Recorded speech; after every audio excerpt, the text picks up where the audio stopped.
My lords, May if I it could please just my make lords, one I'm sorry. mention. For my lords' convenience, I have prepared a list of the counsel arguing in the matter on behalf of the petitioners, along with the indicated time per counsel. It's as per the seniority.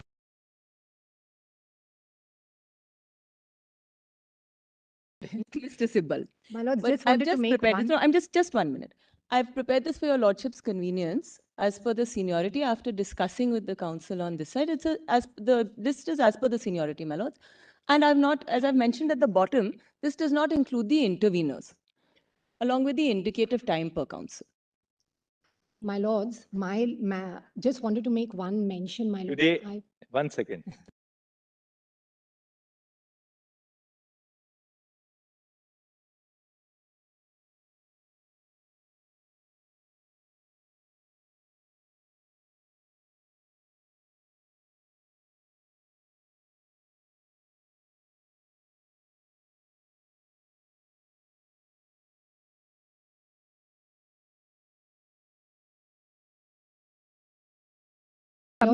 Today I wanted to make just a one mention. second, 1 second.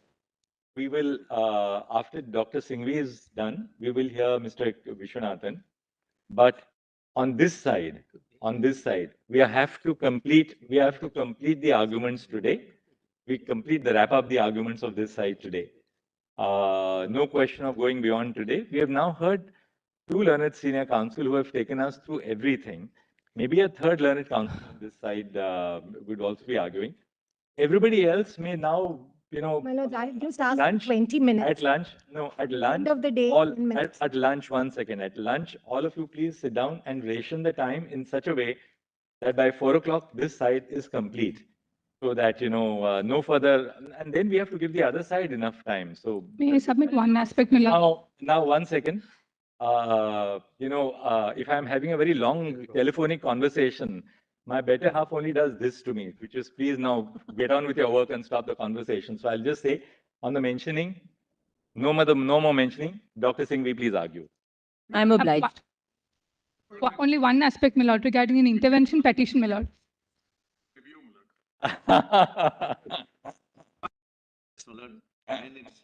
May I submit, my lord, with your lordship's intelligence, one aspect regarding the intervention application, my lord. I've moved an intervention application. I'm only seeking, my lord, less than... Ma'am, there'll be 150 interveners. Please don't mention because we have to hear everyone else on the intervention now. Because, my lord, certain theoretical aspects, my lord, of... anomalies if we are not on other acts heard in just a little bit of fullness. My lords, if one extra day perhaps could be given. No.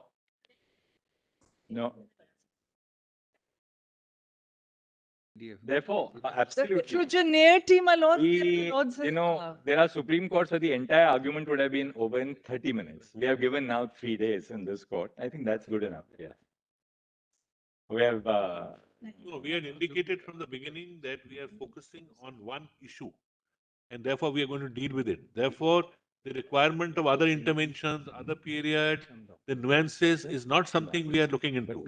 So, just expanding the field again is contrary to what we had constricted to. One of the issues which are not dealt by my learned students, one of the issues are not dealt. 1 second. If there are 9 people and 9 people want to argue for 2 hours, what's the point of taking up a matter? No, it is on. We are only seeking, my lord, a short time of... Say, from 2 o'clock to 4 o'clock, you lordship may indicate the time. And everybody follows the time. Yes. So, we don't mind. Please don't be like... Just 1 second. Just let's switch off.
Dr. Singhvi, we will request Dr. Singhvi to conclude his arguments in 45 minutes by 12:15. And between Mr. Ramchandran and Mr. Vishwanathan, we'll give you an hour and 15 minutes. First petition in the categories. So therefore, we are giving between the two of you, Mr. Ramchandran and you, 1 hour, 15 minutes. Separate category. 1.5 between why that's. But why should one person get more time than the other? Because there's a diversity of views. That's why Lord Lordship remembers. You know, Mr. Grover, at the end of it, you have to otherwise.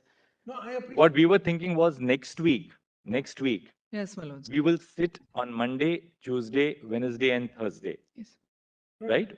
Next week we will sit on Monday, Tuesday, Wednesday, and Thursday. So we'll take it as we did in the case of Ayodhya. We had no miscellaneous. We were working through the week. But we are prepared to. So we must give them also time. We appreciate it.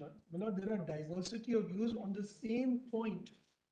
All I'm saying, don't ask us to argue for 1 hour, but everybody should get some time. Of Otherwise, course. and may I just My lords, honestly, just 1 minute. But then you can merrily go on in July. We have no problem Any repetition. because all of us are traveling in the vacation. Because my lord, the Take it up We'll take it in July. There's no difficulty. We issue as much. We may be accommodated, my lords, just on Monday, we'd be very grateful. I'll tell you why. Because after next week, this bench, Justice Call is traveling. My lord is not available after next week for a week. I mean, we have no problem. We'll keep it in July. Your Lordship, My lords, Monday, just Monday, my lords, pro rata, our time can be divided, the times that we have specified, the times that, subject to Mr. Ramachandran and Mr. Vishwanathan's agreement to this 1.5 hours, the rest of us will divide it pro rata and we will finish on Monday, my lords.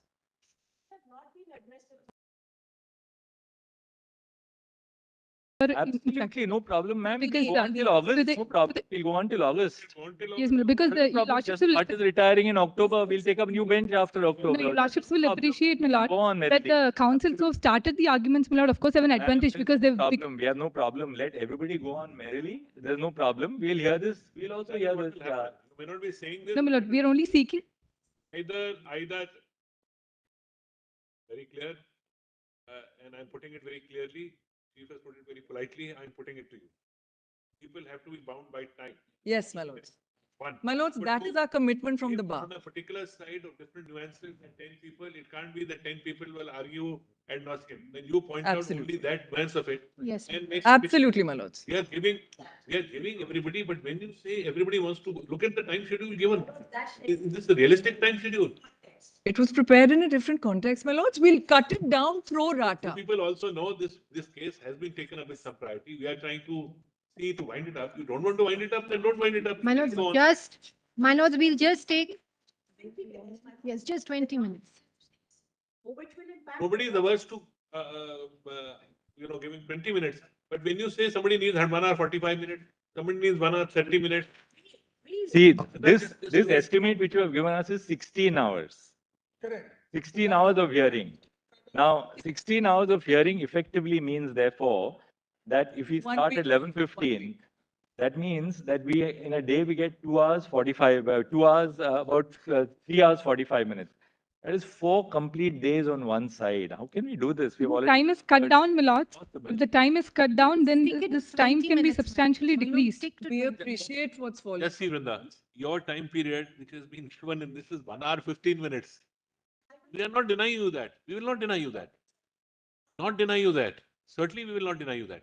But everybody must wind up in that 15-20 minutes which you get.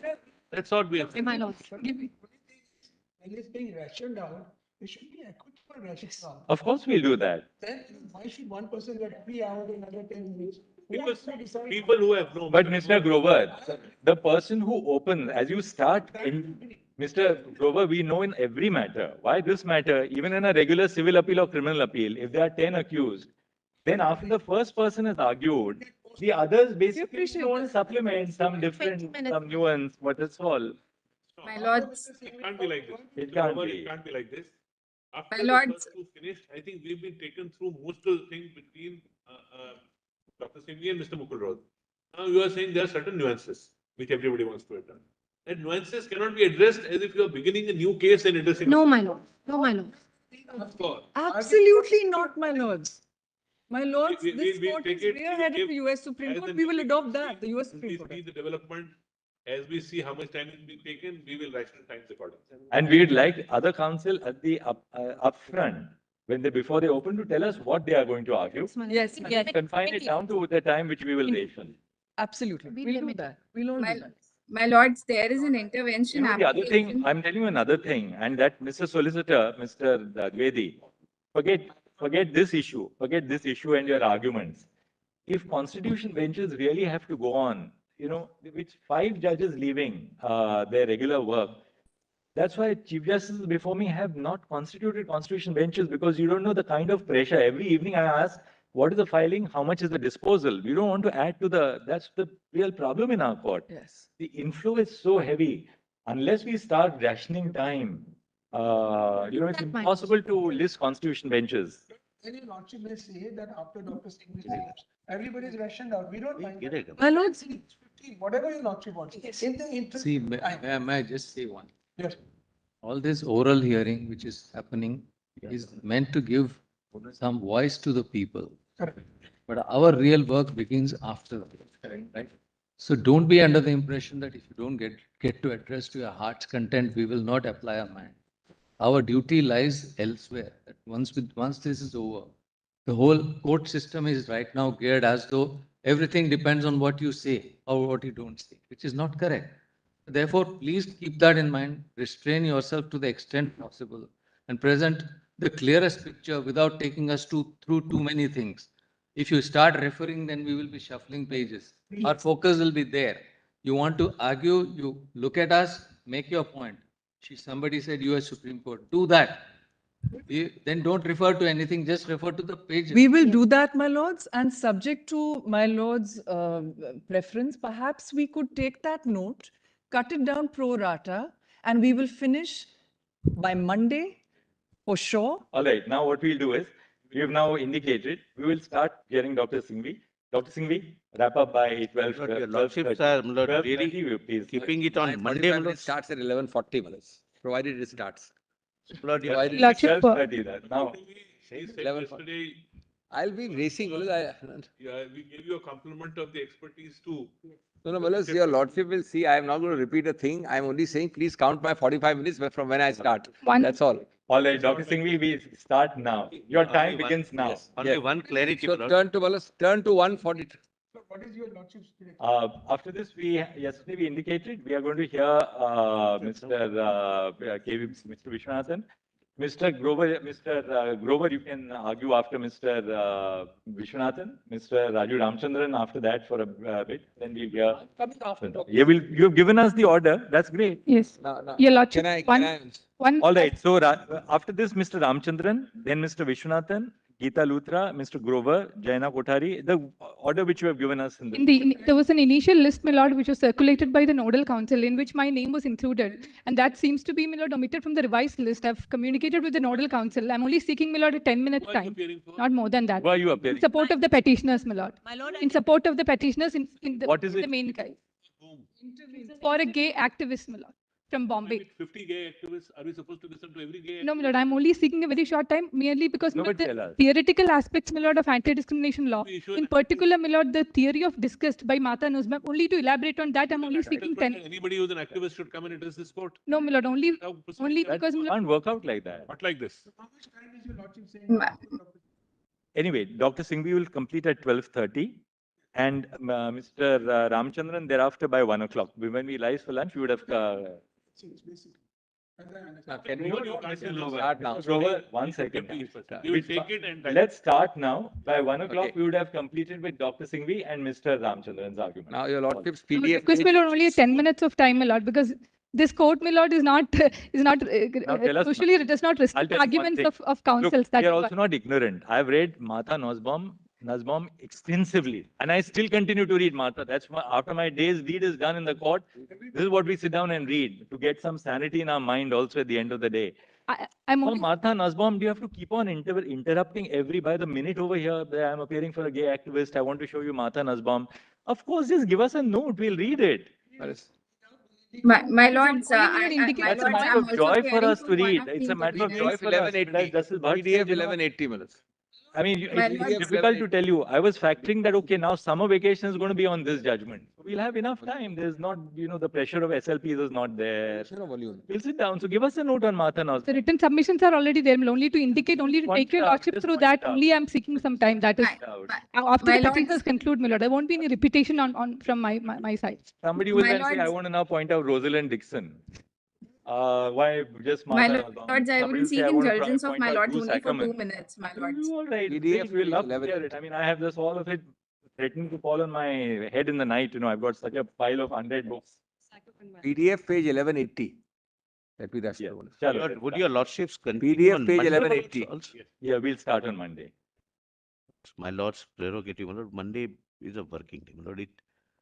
My lord, There's also working. No? no, my lord, it's admission day. My lord, there are several matters, my lord, which are already. All right, we'll see, solicitor. But let this start, my lord. On our side, your lordships may give us. Solicitor, have you ever seen us being unreasonable in the court? Then, just we have to put a little pressure on everybody so that yeah.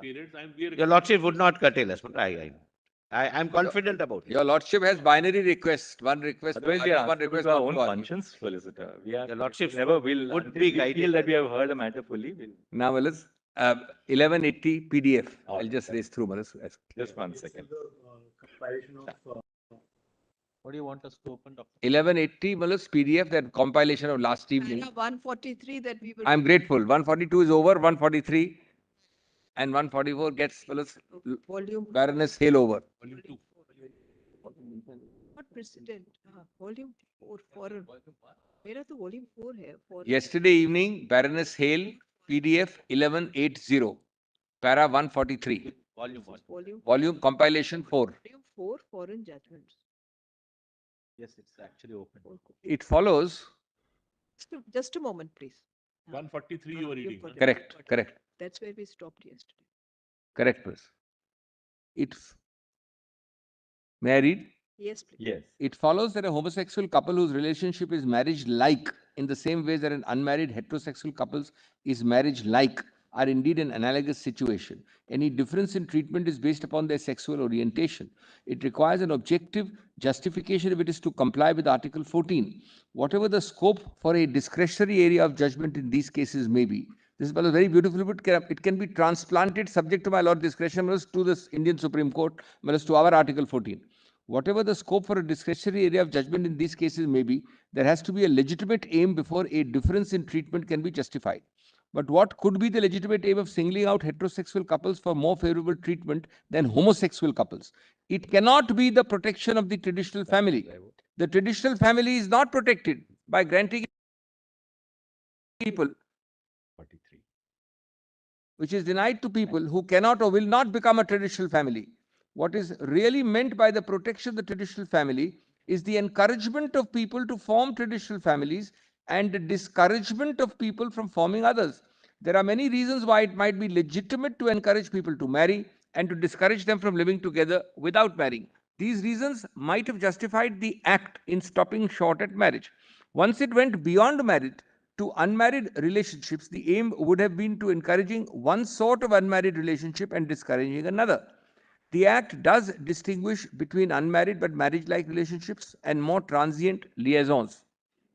It is easy to see how that might pursue a legitimate aim, and easier still to see how it might justify singling out the survivor for preferential succession rights. But as Lord Justice Buxton said, it is difficult to see how heterosexuals will be encouraged to form and maintain such marriage-like relationships by the knowledge that the equivalent benefit is being denied to homosexuals. The distinction between heterosexual and homosexual couples might be aimed at discouraging homosexual relationships generally, but that cannot now be regarded as a legitimate aim. It is inconsistent with the right to respect for private life according to everyone, including homosexuals, by Article 8 since Dudgeon's case in 1981. If it is not legitimate to discourage homosexual relationships, it cannot be legitimate to discourage stable, committed, marriage-like homosexual relationships of the sort which qualify the survivor to succeed to the home. Society wants its intimate relationships, particularly but not only if there are children involved, to be stable, responsible, and secure. It is the transient, irresponsible, and insecure relationships which cause us so much concern. Last para to be read. I have used the term marriage-like to describe the sort of relationship which meets the statutory test of living together as husband and wife. As husband and wife. Once upon a time, it might have been difficult to apply those words to a same-sex relationship because both in law and in reality, the roles of the husband and wife were so different and those differences were defined by their genders. That is no longer the case. The law now differentiates between husband and wife in only a very few and unimportant respects. Husband and wives decide for themselves who will go out to work and who will do the homework and childcare.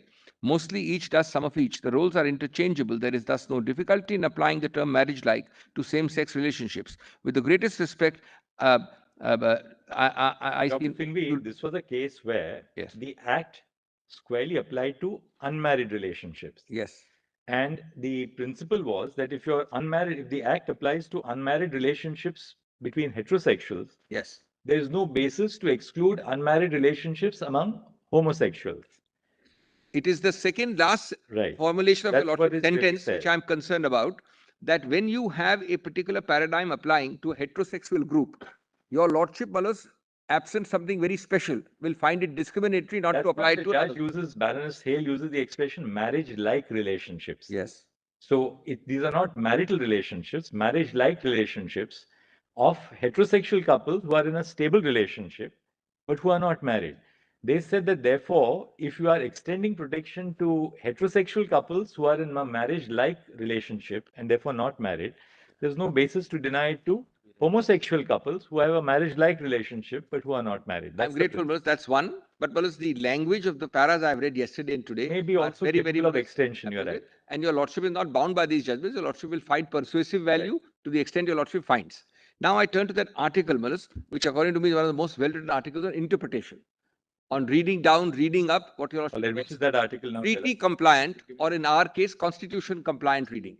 Constitution compliant reading. Kindly hand over. Malas, it's better to use the hard copy. I'll read only 3 sections, a few pages of it. Kindly hand over. Oh, okay. Sorry, I was just.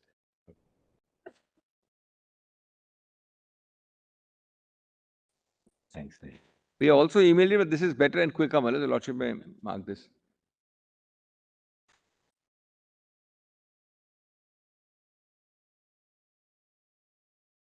The judgment is done.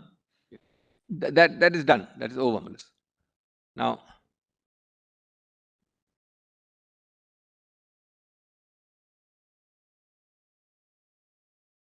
kindly come to the first page. What is the year of this? What is the year of this publication? Don't do multiple things. Focus. Year.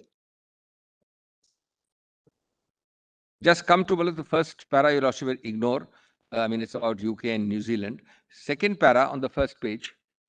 On the first, I'll be Malas, making Your Lordship mark only some portions. It's rather well put, Malas, and it is triggered by, that's the reason I'm citing it. The key question for the courts in applying such directions is how to determine when it is or it is not possible to ascribe a rights-consistent meaning to the legislation. Although a definitive answer to that question has proved unsurprisingly elusive, a shared assumption to date has been that the line that is being drawn, this is the point for us, line that is being drawn between interpretation on the one hand and legislation on the other. The task assumed by the courts is to search for an interpretation of the relevant statutory provision that would bring it into conformity with human rights standards. Now come to page 2, Malas. Beyond the margins of interpretation, however, lies the constitutionally impermissible territory of judicial legislation. And that's your Lordship's, Malas, equation. The next para, Malas, given this characterization as essentially interpretive, it is perhaps unsurprising that well, I'll skip the New Zealand specific para, come to the third para. In the United Kingdom, however, and this is important, Malas, a new model now seems to be emerging. In a series of cases, culminating in the decision of the House of Lords in Ghedan, I just read it, the United Kingdom courts have cast doubt over the centrality of statutory language to the determination of whether a rights-compatible reading of legislation is possible in the right of the Human Rights Treaty. The text is not the law lords have said determinative. The text is not determinative. Rather, the courts will be constrained only, mark the word only by the underlying thrust of the legislation A and the limits of their institutional capacity. Now, the counter question, the devil's question, is posed in the next paragraph. This paper discusses Ghedan and its implication. It suggests that the remarkable aspect of Ghedan is that it simultaneously divorces the process of statutory interpretation under HRA from the twin anchors of parliamentary intention and statutory text. This I'm relying upon heavily, this first sentence. The second part, in that light, it is suggested that the dichotomy between interpretation and judicial legislation is at the very least under pressure, and the courts are in fact appropriating to themselves a significant, if nevertheless a subsidiary slice of legislative power. Now come to page 8. Page 8. So, where did you write it down? Page 8.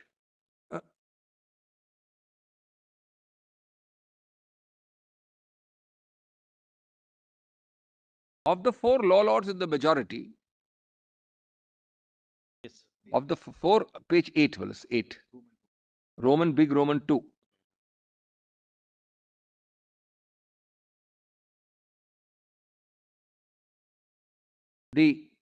Of the 4 law lords in the majority, the names are given.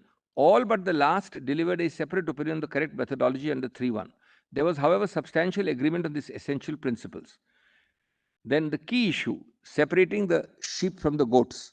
Their lordships identified the key issue under 3.1 as being how to determine the limits of what is possible.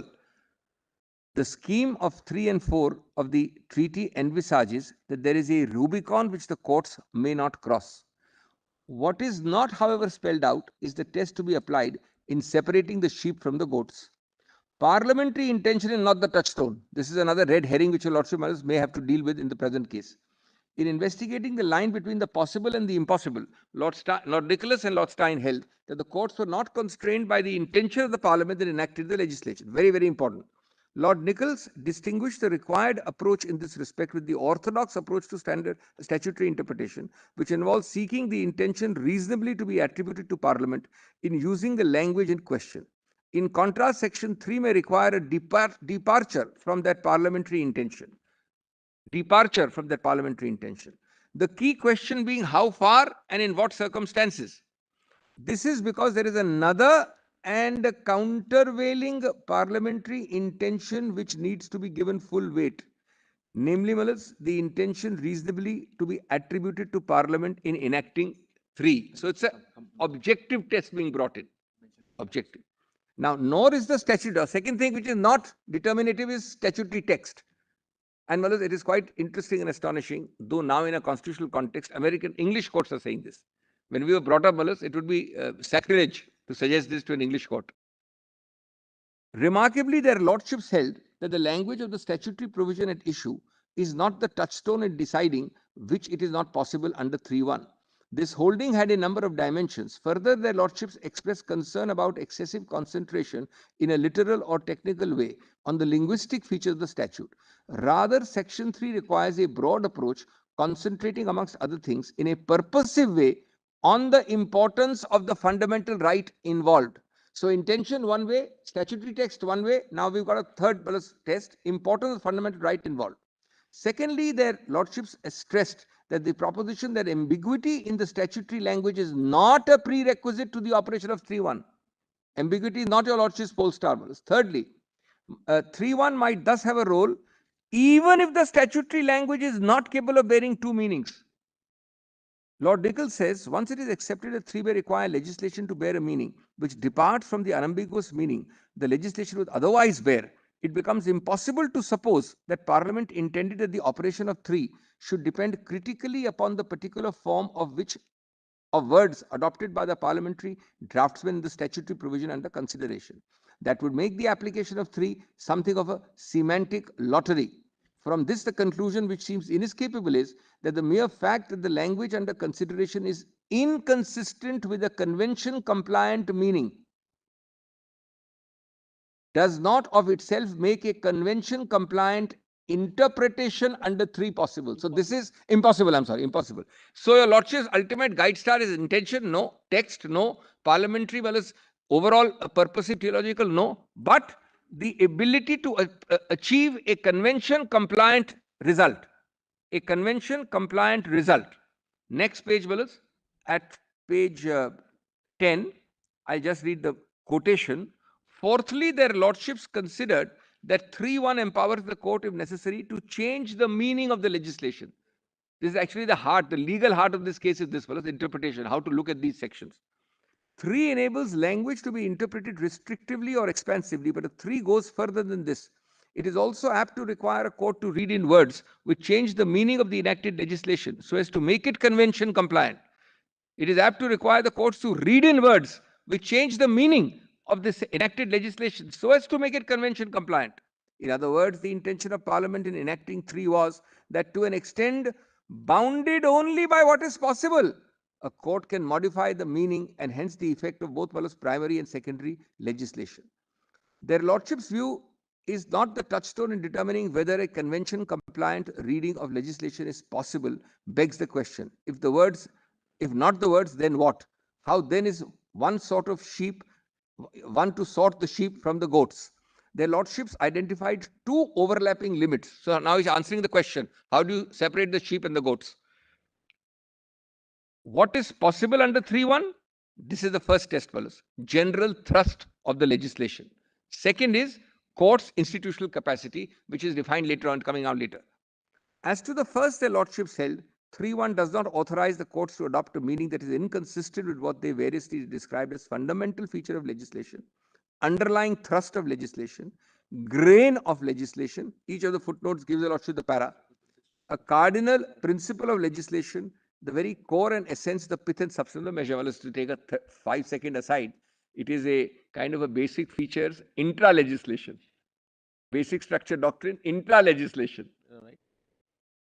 These are well interesting developments. The lordship is... The tenor and the provision tenor of the law. Exactly. That internal, does it make internal sense? It has to be intra. You can't confine it to... Correct. Wow. This notion that the courts cannot turn, page 11, 11 top. This notion that the courts cannot turn the scheme of the legislation inside out overlaps with the second point, which is that the courts cannot make decisions for which they are not institutionally equipped. Now, what is the meaning of this? Some cases that lordships held call out for legislative deliberation. So, if it's a case where a lordship finds the whole script has to be written, it has to go to the legislature. This might be the case, for example, if the exercise of making the legislation convention compliant would involve the substitution of a detailed statutory scheme. It's a very fair test, fellows, very fair test. Or if a policy choice needs to be made between different methods for achieving convention compliance, or if the decision would have far-reaching practical repercussions, the courts are not well equipped to evaluate. This has to go case by case, fellows, to your lordship's ultimate decision. Now come to 13, page 13, 1.3.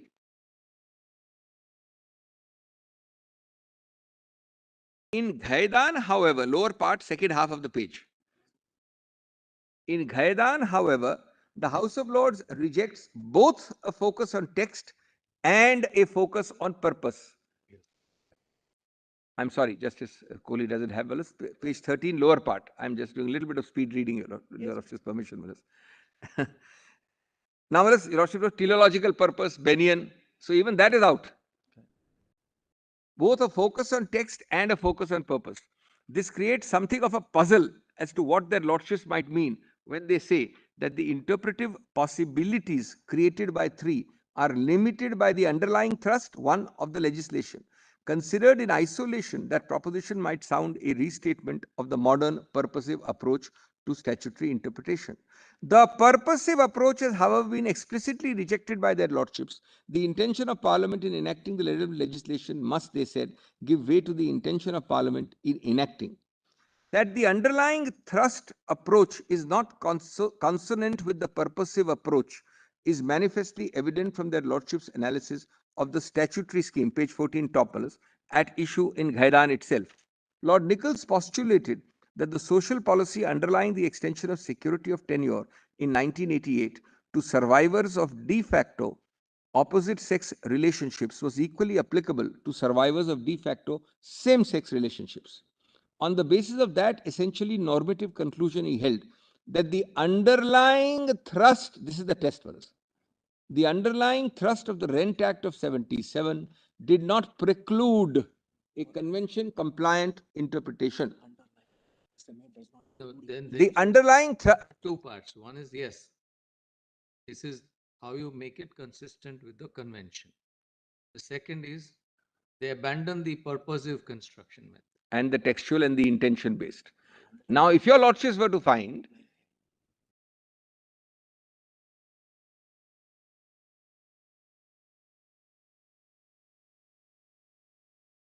Opposite? Diametrically. well, if Stares there's a your way. prohibition, I'm just I would asking say, again, yeah. in fairness, the answer would be no.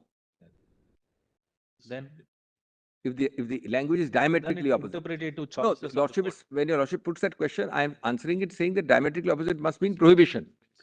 The prohibition, there could be. Prohibition. We are looking. Answer has to be let no. us, let I'm us- not here, Mulus, to suggest your lordship that your lordship has a prohibition and your lordship is then overriding it on this basis of interpretation. Then your lordship may be able to override it for Mulus some second argument. It's not the only answer. Second answer is But if your that lordship provision, as not constitutionally compliant. then Mulus, when- there are two ways of looking at this. One is that we challenge it on the ground of unconstitutionality, as we are doing the notice and objection provision to which I have just returned. Your lordship will then apply that test. The first test, my lord, Justice Narasimha is asking me is intra-legislation. To that, the answer would be there's a prohibition, and I still ask you to only interpret. Your lordship may have How can difficulty. we confine to that concept that if there is a prohibition, then only we say that it should go back to the legislative right. drawing board? Because, No, if it's not constitutionally compliant on the larger challenge, no, your lordship can strike it down. let me complete. We are focusing our gaze on the only provision. In Gaidan, it was possible. Gaidan, the question was simple. And also Gaidan was not essentially concerned with matrimony. Essentially, it was concerned with protecting tenants and whatever was the consequence if one of them who was living in a relationship died. So therefore, it was possible to not even go into the internal mechanics of the concerned enactment. Here, perforce, whether you like it or not, we will have to insert ourselves into the mechanics of. Therefore, Manas, therefore, two things. Ghedan, the underlying, although the issue was Rent Act, the underlying thrust was found by all 5 judges to mean that you cannot discriminate between heterosexual couples versus homosexual couples in the interpretation of that act. Number 2, the question would be if your lordship found that SMA, the underlying thrust, is not this, or the SMA precludes that underlying thrust, then your lordship would go one way. If your lordship, however, to find that the underlying thrust of SMA does not exclude, and that's the heart of the answer to my lord's query, does not preclude or exclude a same-sex couple, that's therefore that choice ultimately follows the. If presented the way Gaidan is presented, we have no difficulty. But if you take the steps in Gaidan, which is the internal sense of the enactment, then we will necessarily have to go into the two different acts. Lordship, naturally, this is Gaidan is something else, this is something else. Then I'm only on the approach. route which we may have to take is something else. Well, I'm only giving your lordships a approach to interpretation, you're right. which should comment your lordship, quite obviously in a different context. It's a very novel approach. Novel approach and in But different having context. said that, here you're really leading us on the path of statutory interpretation. That's true. Statutory interpretation, not based on text, not based on intention, Go beyond. not based on original intention, not based on purposive teleological So interpretation. you're really asking us to read into the statute the expression spouses for really man and woman. So And does the therefore- underlying thrust of SMA exclude your lordship's reading or insertion or understanding of that construct? Is the Because your principal premise is that when the legislation was enacted in 1954, yes, the object of the legislation was to provide a form of matrimony for people who are not falling back on their personal law of marriage. absolutely. Right? And not, Special categories. you are giving Parliament was intending to provide an avenue to people beyond your religious, the religious governance of marriage, so to speak. There was also an aspect of endogamy. Yeah. There was Yes, an aspect of endogamy which we cannot ignore. Yes. So it was an all enfolding kind of a legislation. And it cut across so many spectrum because it was intended to And be a very therefore, special category. after 1954, in the last 46 and 69 years, our law has really evolved to recognize the fact when you decriminalize homosexuality, you also realize, well, these are not just one-off relationships. This also comprehends a stable relationship. Because you go back and Therefore, say, by decriminalizing homosexuality, we have not just recognized fleeting relationships between consenting adults of the same gender, right? We have also recognized implicitly, therefore, the fact that people who are of the same sex would be in stable relationships. Now, if the object of the law in 1954 was to bring in its fold people who would be governed by a matrimonial relationship apart from their personal law, then surely that law is capable of being broadly read according to you, so as to take into account more stable relationships. let me put it bluntly, the same sex as well. Let me put it bluntly. When you enacted the law, you did not, in the debate in Parliament, in the writing of the draftsman, when I get up and speak on it, may not have got homosexuals in mind. You may not have considered them. That makes no difference. Another way which you are perhaps propounding is this provided a framework, but that framework is of the concept of marriage.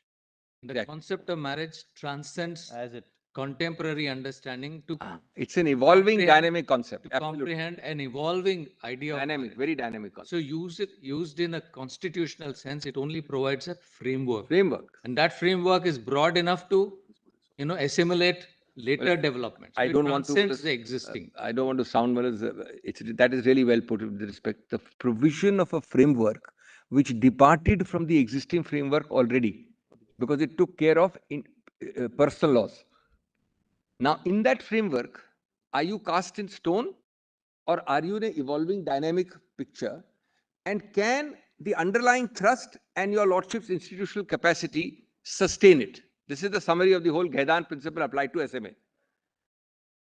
And from the perspective of institutional capacity, we have to ask ourselves whether we would be doing something which would be fundamentally contrary to the scheme of the statute. You also have to make a new statutory scheme. Yeah, exactly. Would the court be rewriting the entirety of the statute? Would the court really be making policy choices which is for the legislature to make?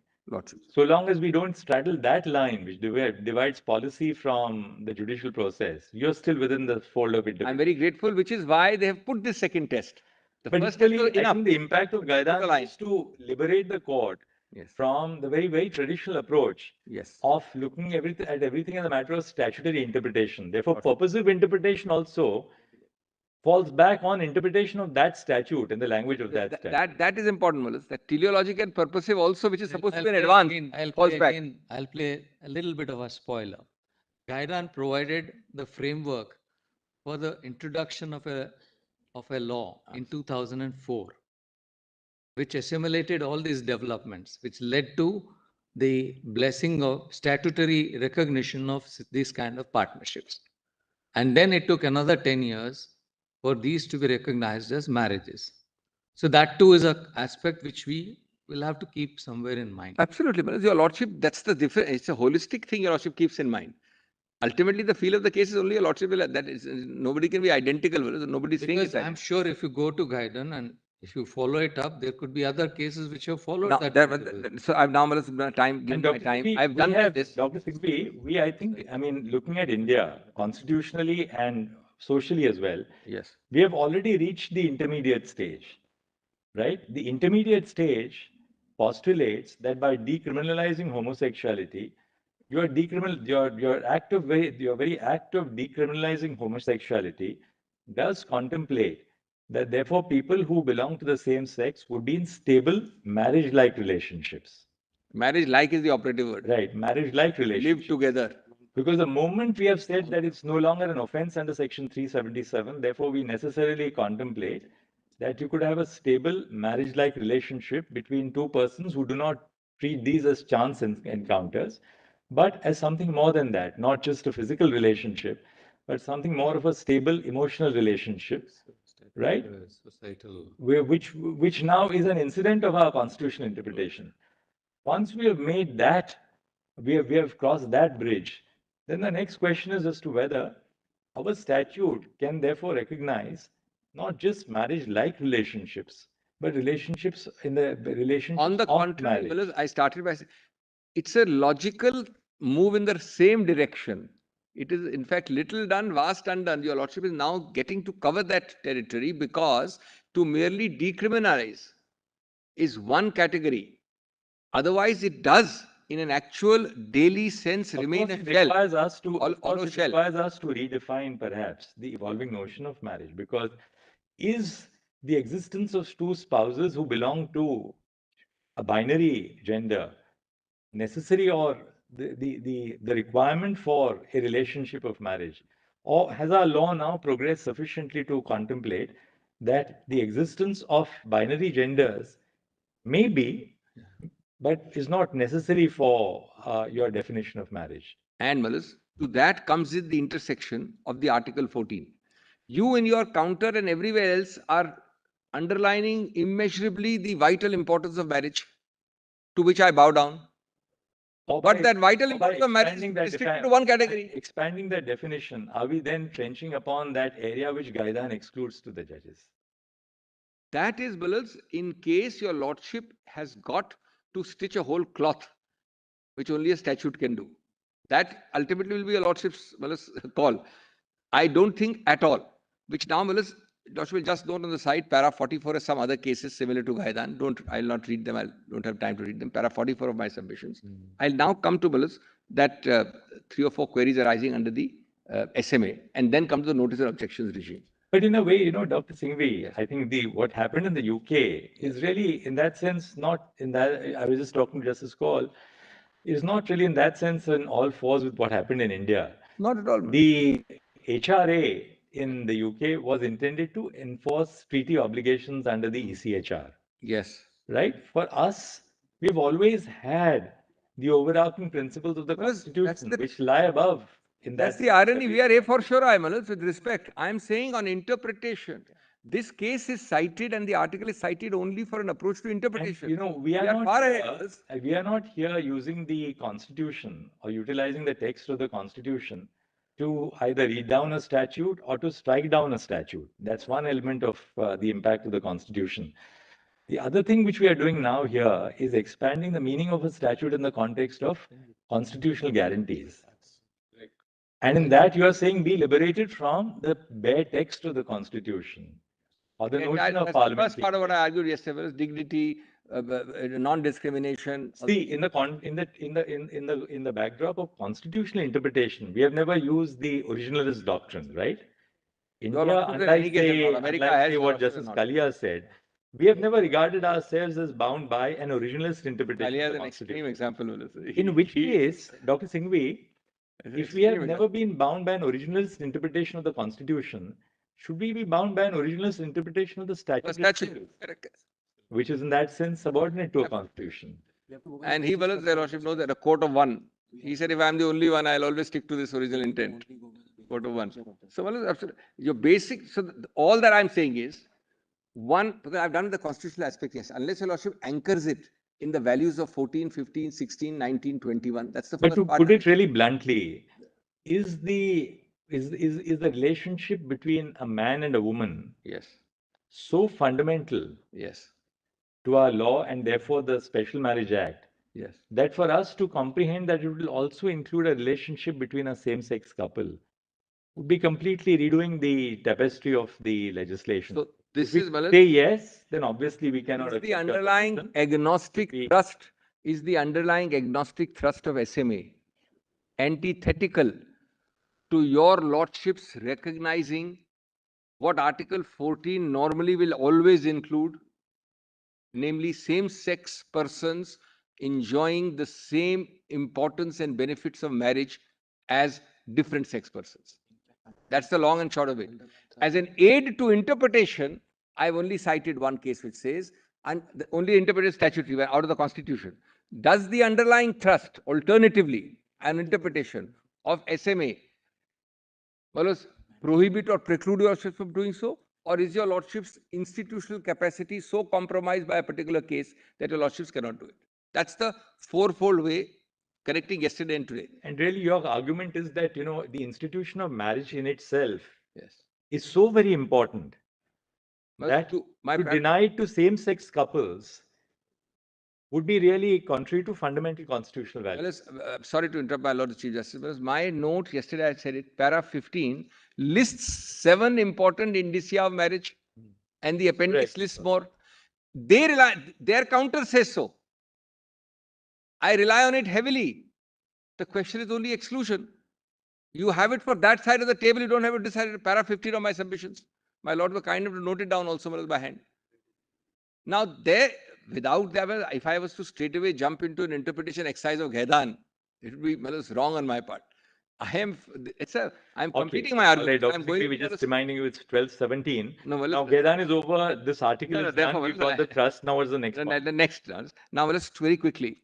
One, I'll be very pointed. Justice Bhatt put a question to me about Justice Lahoti's order. That's 2005, 3 SCC 313. That yesterday is Don't bother, just I'm giving a copy to your lordships. Just note, it was a different case. Justice Bhatt said so yesterday. It's a different case. Context was different. It was really about, again, a tenancy law invoked by. This was in the absence of the domestic. Deserted wife to claim tenancy, etc. But leave that, Para 1, your lordship will note, the words are evocative. I'm just moving on. Just para 1 of that, Dr. Singhvi, what exactly? 2005, 3 SCC? 2005, 3 SPC, 313. Just note para 1. I'll read it fast, fellows. Lordship need not open it. I'll just read it for lordship. Only para 1. The law, it connects with what I'm saying, and therefore, your lordship put this question to me yesterday. The law does not remain static. It does not operate in a vacuum. As social norms and values change, laws too have to be reinterpreted and recast. Law is really a dynamic instrument fashioned by society for the purpose of achieving harmonious adjustment, human relations by elimination of social tension and conflicts. I'll leave it at that, fellows. That's just a. The second thing, my Lord Justice Bhatt put to me. My Lord, remember that passage, so I've traced it out. That's only. Secondly, my Lords put to me.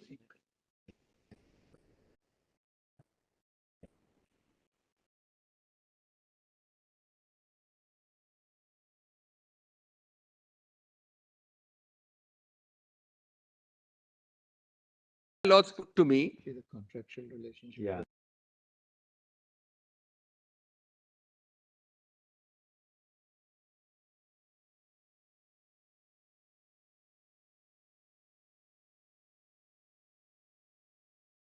Our Ghaidan moment in a different context. Our Ghaidan. This is a kind of a Ghaidan. I mean, it's a little, your is right. That's a tenancy case.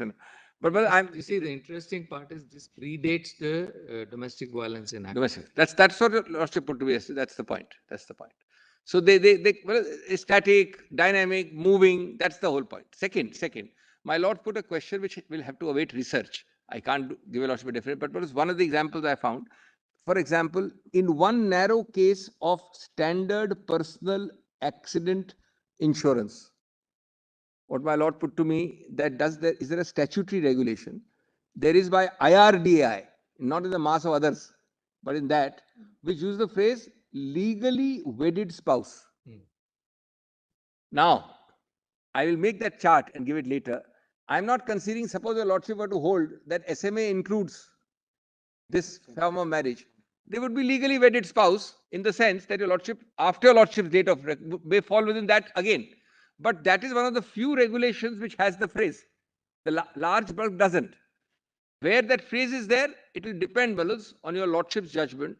But your lordship's judgment, according to me, even where it finds same-sex persons in marriage valid, would be covered under that. I've given you a specific quote of a particular IRDA regulation.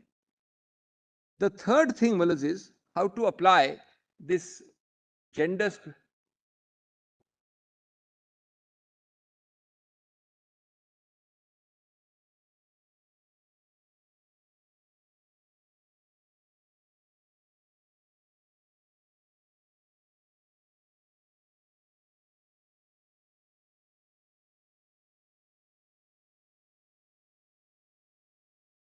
The third thing is, just note in bullets, the answer on this. This is important. Your lordship has one situation about 2B and the first schedule of the Act. Answer, both parts of both schedules will have to apply to Malad's non-heterosexual couples.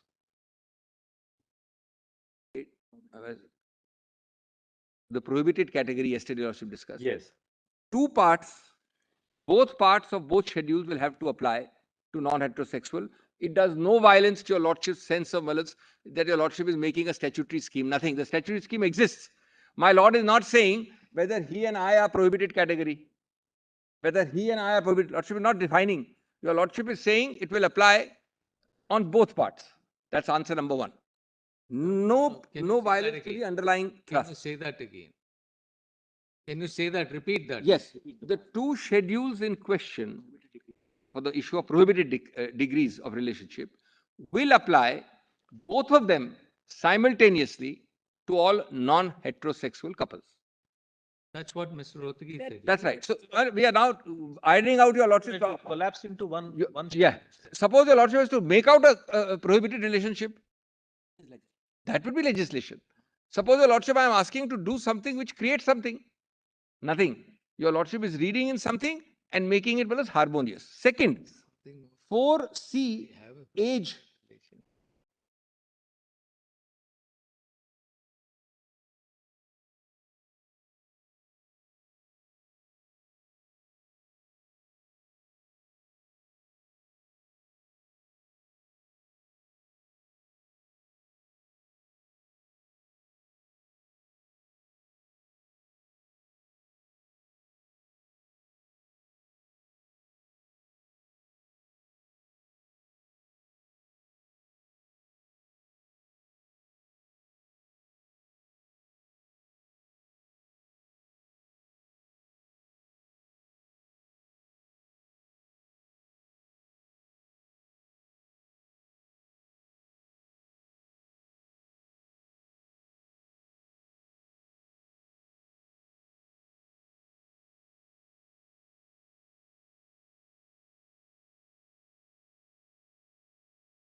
4 items. One I've done with prohibited degrees. Second is age. There are the 4 questions here, Rose. Age, the simple and the correct solution is, Balas, that whichever of the same-sex couple is involved, that age will apply. Sorry? First is prohibited degree. I've That's both. Second is, Balas, age. Whichever of the same-sex couple is involved, whether it is 2 ladies or 2 men, that age will apply, be it 18 or 21. I'll come to the gradations in a minute. Give me a minute.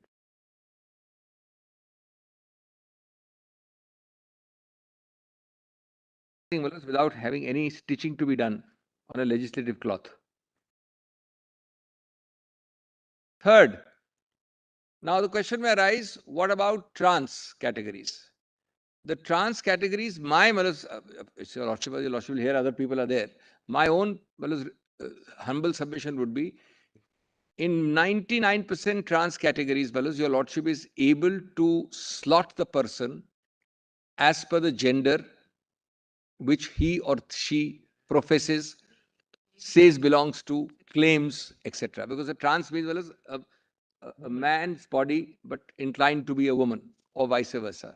So if your Lordship were to then follow that slotting, and if the person is a man, otherwise biologically in say leaning towards the feminine side, then the age of the feminine will apply, or the age of the male will apply, vice versa. The fourth point here is, the fourth point is that your Lordship's will keep in mind that I am focusing on what is all these petitioners? They are focusing on the discriminatory parts of the provisions. We are not challenging every provision or interpreting every provision. We are challenging the discriminatory portions of the gendered provisions. Gender provisions which are called, so we are not concerned with every provision. And certainly the government of India is not challenging any provision. So your Lordship will see only our challenges or our reconciliations where necessary. Fifthly, some provisions which may not create any confusion, like 27(1)(a) of the SMA, only an example. They are peculiarly, conceptually, designedly created and applicable only to heterosexual relationship. Rape. I mean, you cannot have a system which applies uniformly to every category. No, why? Rape. Why can't it apply to a homosexual couple? No, with a caveat. Well, it's a criminal offence which has been defined. I will find the shortest definition is non-consensual penile vaginal penetration. It's one simple way of putting it. Now, of course, it has been expanded after the Verma committee to mean other forms of but otherwise non-consensual penile vaginal interface. Penetrative. Now, it is true that as well as rape, apparently rape is a crime even by a woman or a man in France, as far as I know. Those are special cases. Today, your Lordship's issue is, can your Lordship not move forward by these kind of possible obstructions? And then we admit that in this case, it will apply to one kind of one kind of same-sex partner. This marriage offense, yes, it's a marriage offense, will apply to one kind of same-sex partner. It is possible. I'm only saying it differently because it's a crime. According to me, it will be covered in a penetrative same-sex situation also. No. But it's a crime. A crime would have to be. We are talking of outside of the marriage relationship. When you indulge in that, that's a matrimonial offense, entitling the other spouse. No, it will be only if a Lordship holds this marriage. Lordship will have to hold this category of unions to be a marriage first. That's right. Then the question will arise. Yes. We're testing that if yes, correct. Then it will apply to one class of same-sex. No, therefore, there are two ways. I mean, I can see there are two ways. One is that if your Lordship holds this class to be covered, then your Lordship would have 27 applying to penetrative assaults. Then we have in this. No, even for the same sex. Even with the same sex. That's the logical conclusion. Alternatively, your Lordships could draw a line saying it's a criminal offense which has been defined in a heterosexual context. These are the two options. I can't say more. then we have three categories, really speaking. We accept the first option which you are offering, which is that A, it applies to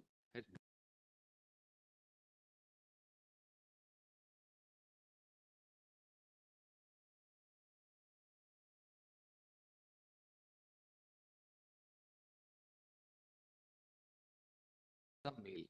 If it otherwise satisfies the definition. Third, it will not apply. So there are three meanings to the same enactment.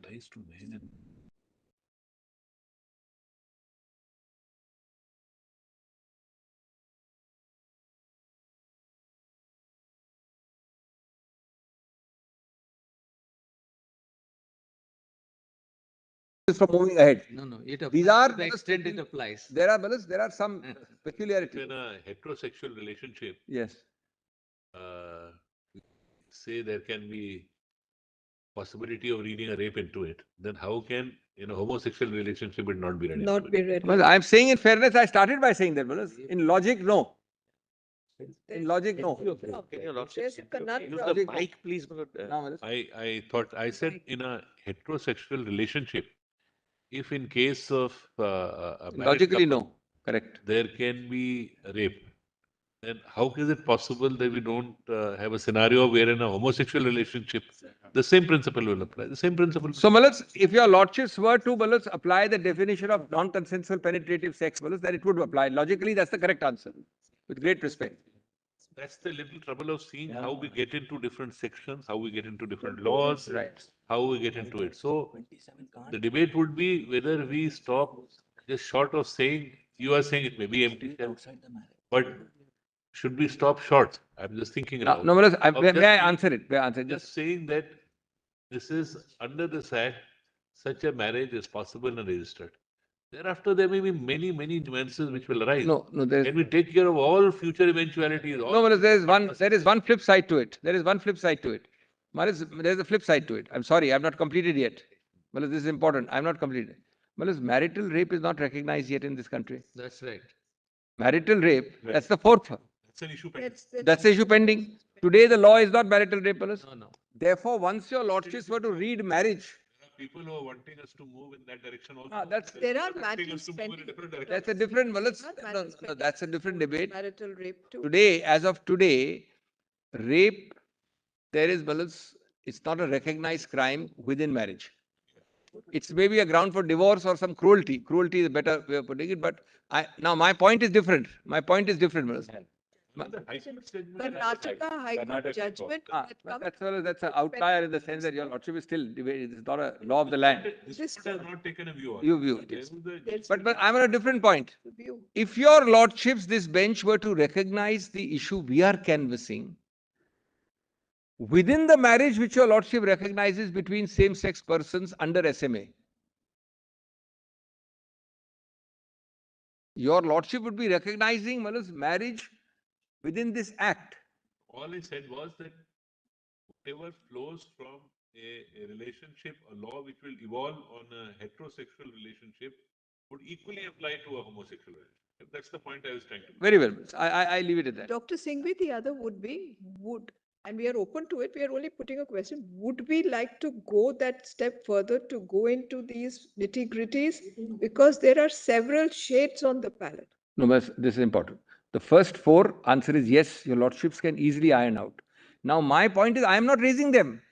These are, I am answering, put your lordship as an insuperable obstacle.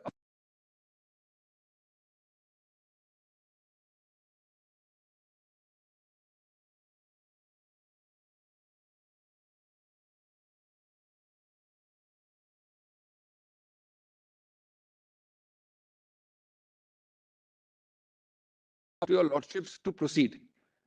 There are, but these things will happen. These will be ironed out in the goodness and fullness of time. Noted your argument. That's all I'm saying. I'm not raising it, but This is a flag I'm in that- repulsion on this. Stopping short of many things is just an empty shell. Right. If we agree with you. If we start. Now, Malats, a few words and I'm done on notice and objections. The very important part. This is very interesting. Malats, notice and objections. We are one of the few petitions where we have challenged it. Will be in very Go serious back to trouble your there. written compiler.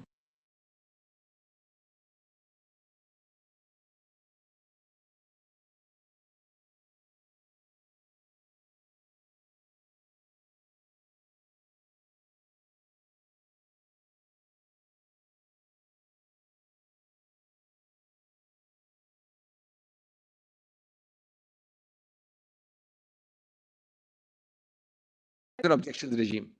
Very interesting, Malas, and very pointed. Malas, I will not read sections 5 to 9. And thereby save time. Your Lordship knows 5 to 9 well, Malas. Just note one thing. Which para are you reading? Malas, it is dealt with in para 47 onwards of my note, which is page 442 of your Lordship's PDF. Now, let me oralize in point formulas. First, your Lordship has got, Malas, Parsi marriages, Christian marriages, so many other different kinds of marriages. No other requires a notice of prior intent to marry. I'm saying something very different. Allow me to develop this point, Malas. This is, Malas, peculiar to the SMA, that before I intend to marry you, I must declare this intent publicly and wait. Number two, and there are all the other provisions of conspicuous place and all that you also don't notice, and newspaper and all that stuff. Forget that. 5 to 9. Point number 2. At the constitutional level, Malas. This is probably a throwback from the English. You put out the bans. Completely English. Invite objections. Well, it's reducing it almost to a sale of a house or a civil suit dispute. But anyway, that's a different issue.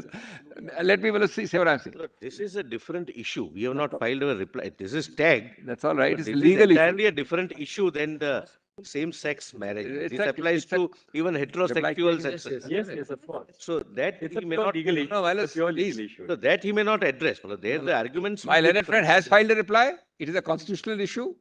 He has No, filed a reply. And it's can I just, in the middle of Yes, my yes. argument, allow me to Yes, complete? Dr. Singh. Now, Malas, what's the constitutional issue I'm making? It's a very interesting one, Malas.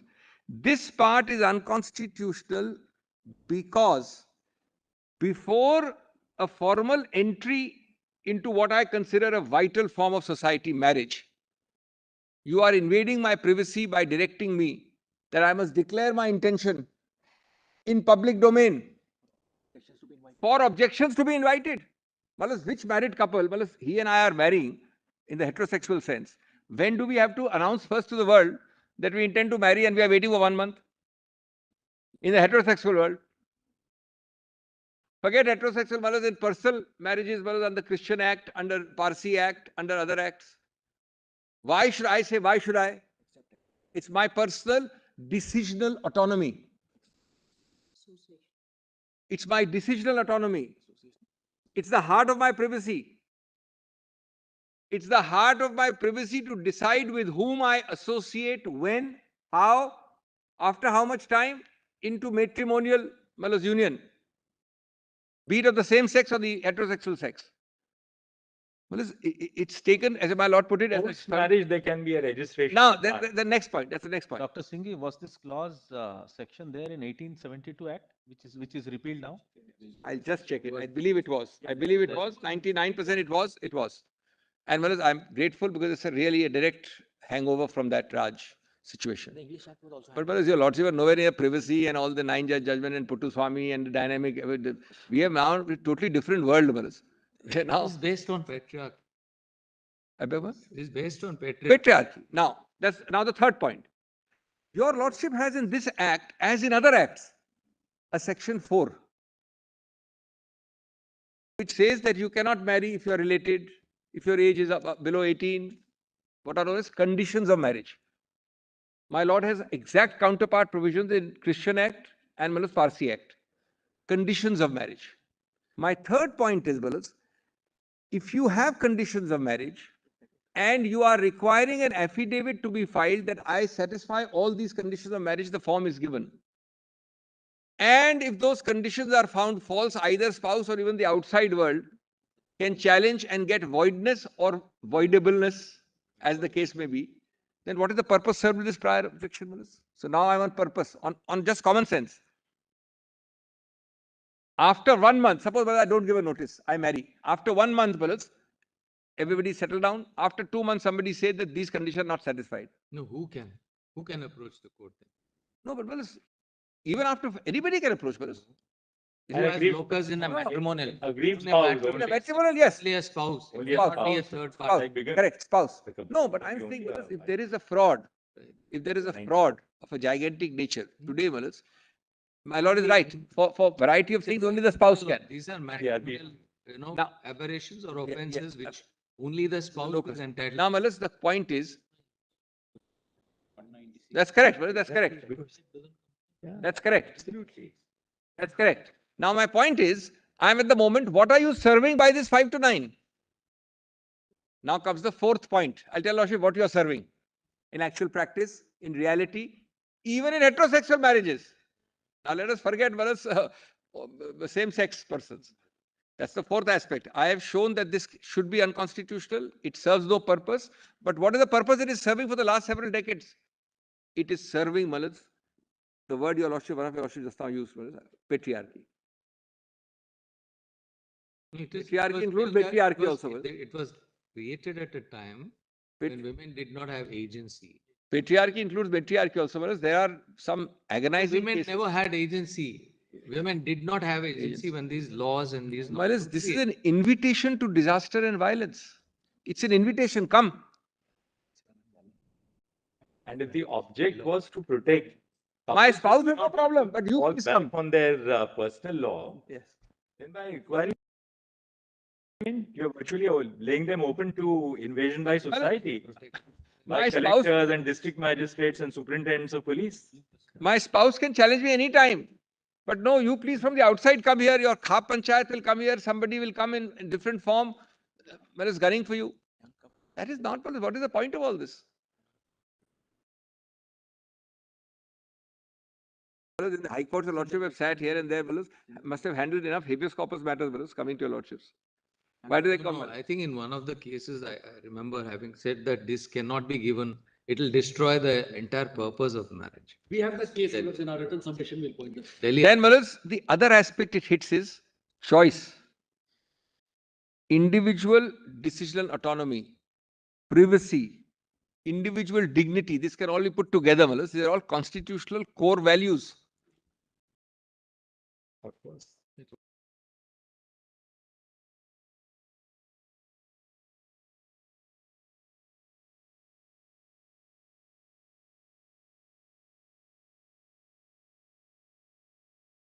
Interest. What is that supervening interest? I have not been able to find out till now. There is no supervening interest here. Some very great, unknown, mysterious interest. Marvelous to very quickly come.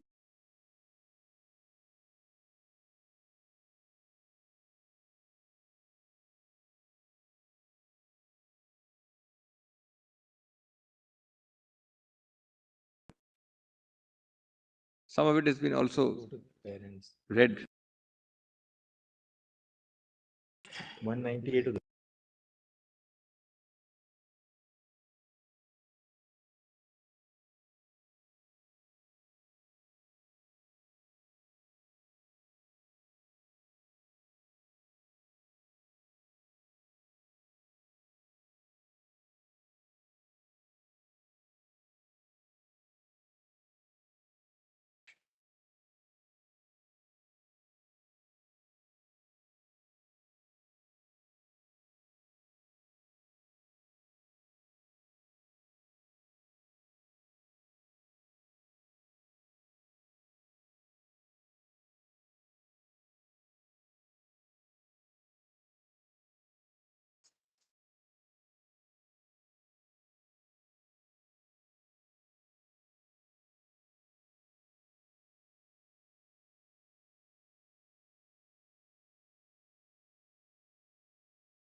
(47 to 56 of my note is what I've just finished oralizing.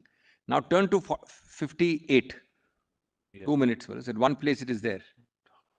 Yes. I'm sorry, 56. 47 to 55 I have finished just now. Come to 56. Yes. These cases, your Lordship may see at your leisure, are important. Just note the principle. Yes. Intimate decisions from non-consensual public scrutiny is para 56.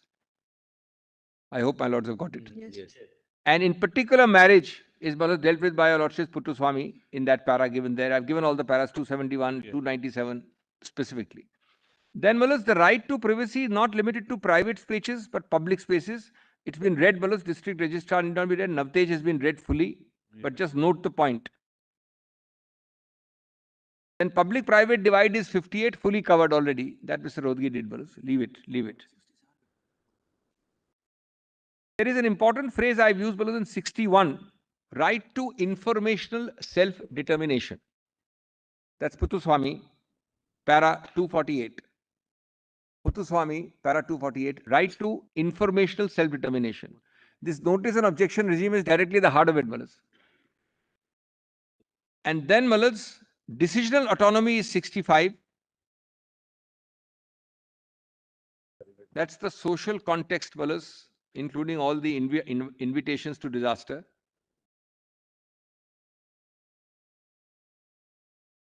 Well, 67 is an important legal principle of proportionality. Kindly give me 30 seconds on 67. This honorable court has recognized the possibility of a systematic abuse of rights infringing measures and read that into an assessment of such a measure's constitutionality under the doctrine of proportionality. This is excessive. This is completely disproportionate. What is the need for this in proportion, Your Lordships, said in Gujarat Majdoor, state action thus leaves sufficient room for abuse, thereby acting as a threat against free exercise of fundamental rights, ought to necessarily be factored in the delicate balancing act the judiciary. Directly applies, Your Lordship is inviting by this objections regime. And then, rest equality I've dealt with, in para 72. It's a discriminatory regime. Discriminatory because only if you choose the SMA, and if your Lordship were to strike it down, please don't misunderstand, it's not to be struck down for same sex only, it's to be struck down per se, for heterosexual and non-heterosexual. It, is the only act. Personal law acts don't have it. This is a direct Article 14, And, I have given in para 80 a rather, pithy summary of proportionality. 5-pronged test, my Lord remembers. My Lord has said, I've called it out, 5-pronged test is a legitimate state object, a rational nexus between rights infringing measures. That is the suitability test, para 80. The rights measure should be least restrictive, that is the necessity test. Proportionality stricto sensu, that is balance between the extent and severity of the infringement and the object the state seeks to achieve, and sufficient safeguards against abuse. Well, it stops at B itself. If you add C, D, E, it is completely violative. In my last week's judgment in Media One, I've sort of developed on the proportionality doctrine, which Justice Sikri evolved in modern day. Modern proportionality. And in Media One, we have tried to sort of further fine-tune it. Least intrusive. Well, as I am done, I'm very grateful. One page at the end of some stirring words, which your Lordship may or may not want to use. Just give it over. This is really the heart of this matter. Ultimately, it's a larger matter than merely provisions. Is this correctly typed? Well, as I've given it in a bit of a hurry with some, I hope there are not some typos. Just see these 4 quotations very quickly. One is this one. No, you don't know. Have you given it there? Yeah. Well, you Lordship will leave aside the top, what we are seeking. Just leave aside the top. Come to the quotations. Why do you add without asking me? Well, Oberfell and Hodges, it would misunderstand these men and women to say they disrespect the idea of marriage. Their plea is that they do respect it so deeply that they seek to find its fulfillment for themselves. These are the category like us who has said that why should you be entitled to marriage? Their hope is not to be condemned to live in loneliness, excluded from one of the civilization's oldest institutions. They ask for equal dignity in the eyes of law. The Constitution grants them that right. Whereas Oscar Wilde was a declared homosexual in an era when this was something very, very different. And he died, he was actually imprisoned for it. He fell seriously ill. And then he came out and he died. He put this, an alien tears will fill for him pity's long broken urn, for his mourners will be outcast men, and outcasts always mourn. He was talking in the context of men, Malas. And then, Malas, this is lastly, I have filed these cases. There is a case called Fitzpatrick. Yes. The House of Lords is, Malas, the final order. The dissent is what I've quoted in the Court of Appeal. This dissent was approved by the House of Lords in a reverse. I have come to a clear conclusion. Dr. Singhvi. I'm very deeply Thank you obliged. so much, Doctor. I'm very deeply obliged. Filed a suit for defamation and lost. On this ground. Yes. Just 1 second. Sorry, I'm reading this one. I'm very deeply obliged.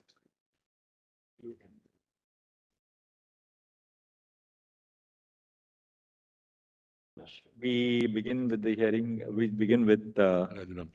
Raju Ramchandran. And by the end of the day, we would have completed with the submissions of Mr. Raju Ramchandran, Mr. Vishwanathan, Ms. Luthra, and Mr. Anand Grover. We take it, 4 of you would complete by the end of the day. Thank you.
Check, mic check, sound.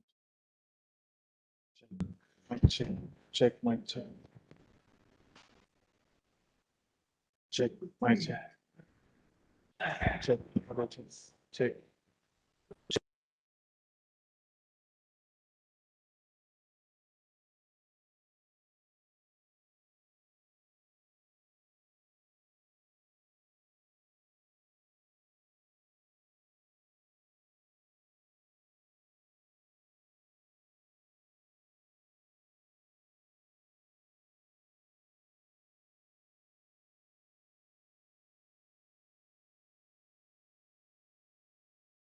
Check, sound check.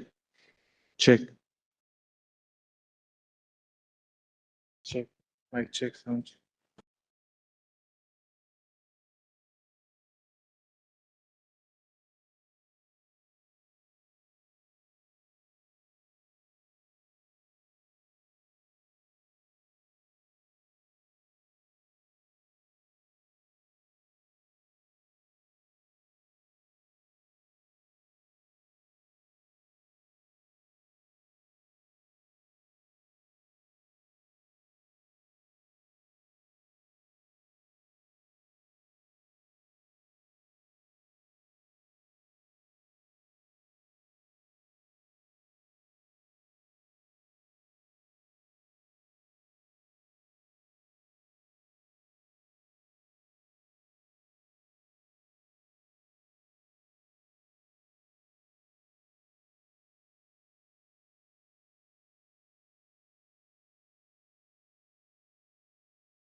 Anything but mentioning, ma'am, at 2 o'clock. Yes, yes, Mr. Ramchandran.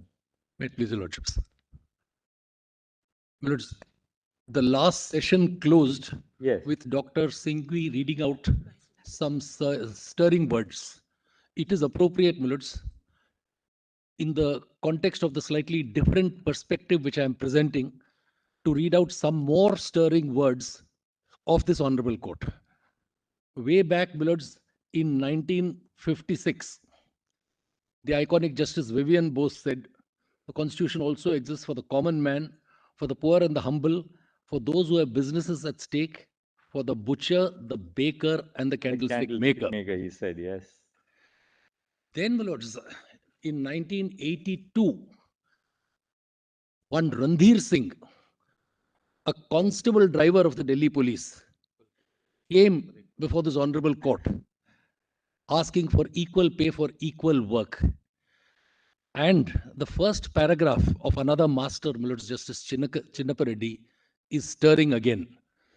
Because the judge says, true, he is the merest microbe in the mighty organism of the state, a little clog in a giant wheel. But the glory of our constitution is that it enables him to directly approach the highest court in the land for redress. It is a matter of no little pride and satisfaction to us that he has done so. That he has done. That he has done so. Then further, my lords, I won't read. And it is in this context that it's important for me to state who the two petitioners I am representing are. Petitioner number one Kajal, is a Dalit woman from the town of Muktsar in Punjab. And her partner, petitioner number 2, Bhavna, is an OBC from Bahadurgarh, Haryana. Bhavna works as an accountant in a company in Chandigarh, and Kajal works as an assistant in a bakery in Chandigarh. She is the baker whom Justice Vivian Bose had in mind. And therefore, the very presence of these two petitioners and similar petitioners like Ms. Grover's client should put paid bullets to the glib assumption made in the government's affidavit that they are urban elite. That statement, with respect, Millards, was careless, unnecessary, and with respect, insensitive, Millards. And the reason for stressing the background of these petitioners and the nameless others who might be like them is to say that the institution of marriage is not just the gateway to various socio-economic rights, which my two predecessors have sufficiently focused on, but it is a societal protection from their own natal parental families. Such couples don't have enlightened parents. They don't have understanding families. The two petitioners before your lordships had to move the Delhi High Court for protection orders. Those orders are on record as part of my written submissions. And therefore, the point which I wish to emphasize is that the recognition of their marriage is an important protection to them. A societal recognition which protects them from society and from their own parental families in given cases. Now, having offered that overarching perspective, I'm dealing with the matter under just 4 or 5 heads, which I'll quickly enumerate. One is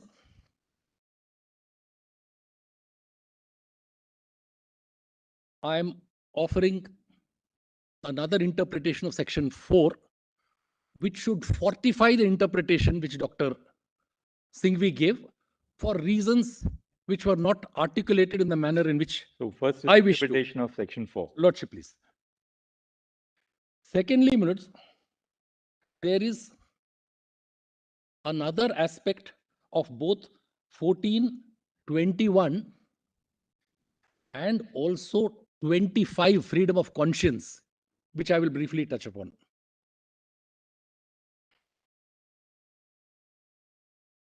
Third, Milords, is the aspect of notice,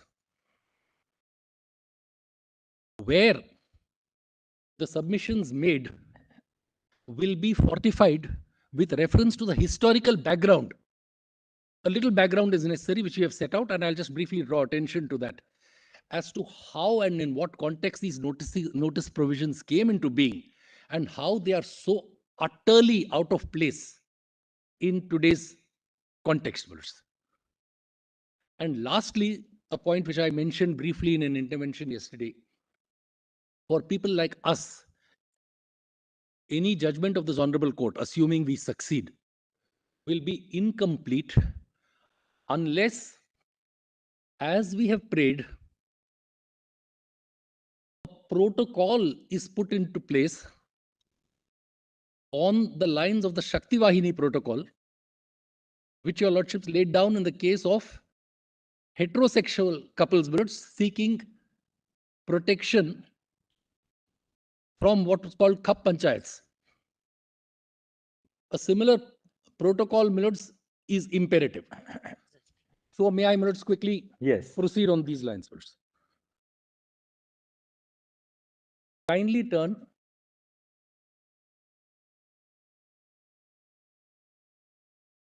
to section 4.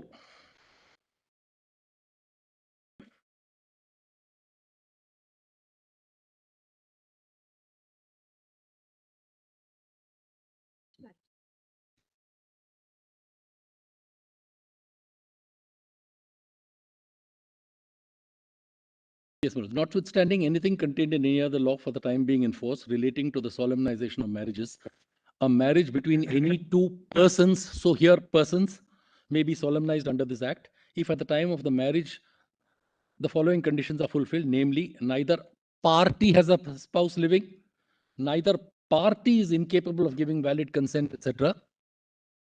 And then, for the first time, come the mention of male and female. The male has completed the age of 21 and the female the age of 18 years. Right. Kindly note that the words male and female are not suffixed with the word partner or with the word party.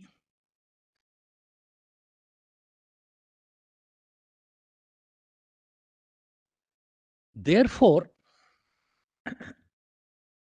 without in any manner intending to contend that the kind of union which we are asking for recognition for was contemplated at this act, my endeavor is to point out that the language of this act enacted in 54 itself, without your lordships having to do violence to language, is capable of accommodating situations like ours, because if it is a male union,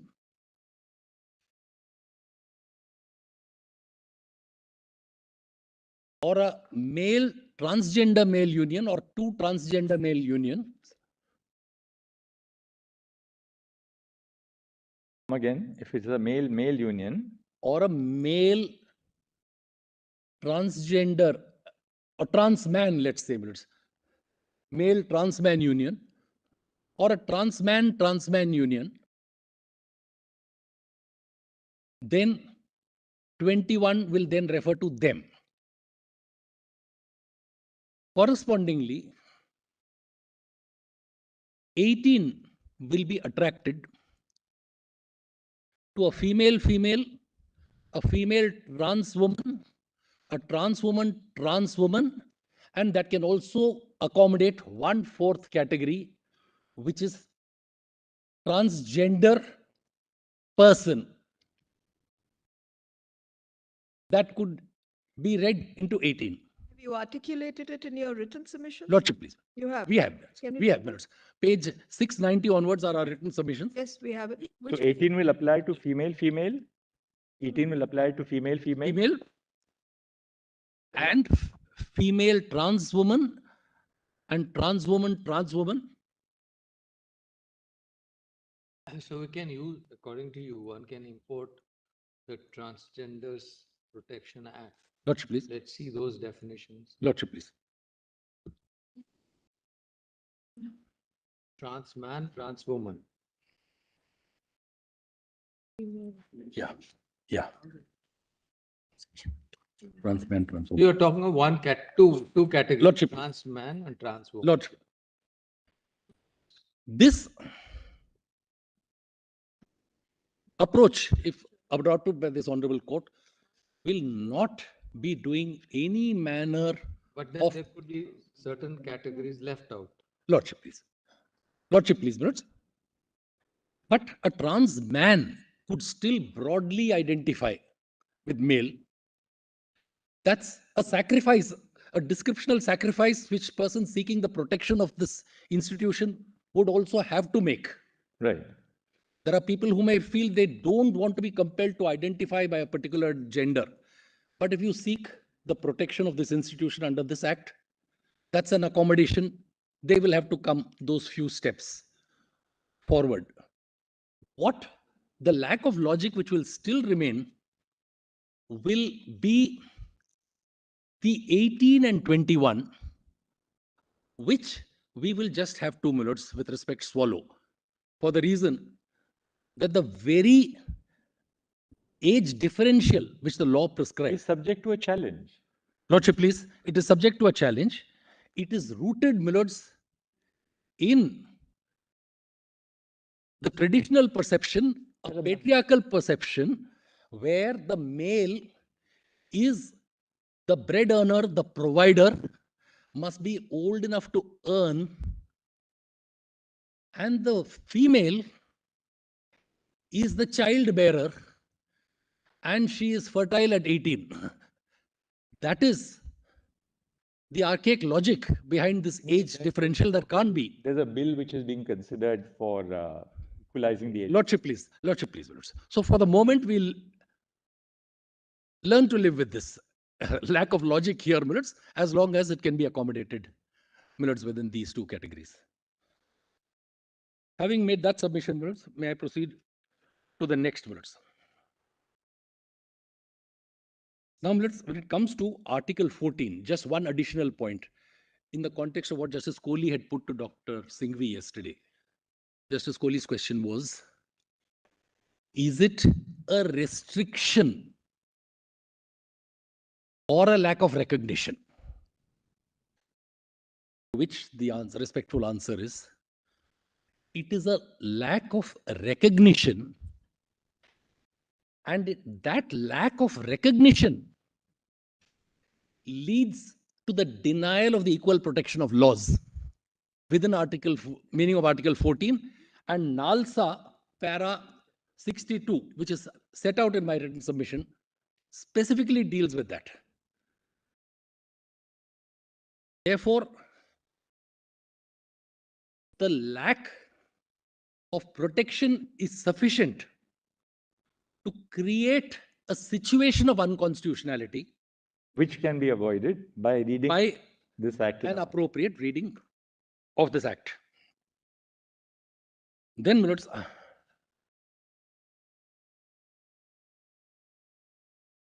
assets of 21, which further need to be highlighted,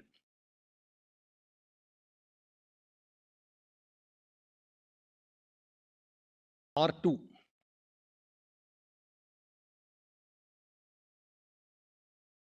My right to health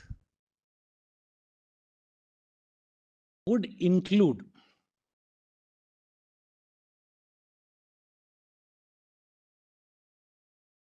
my right to have appropriate medical decisions taken for me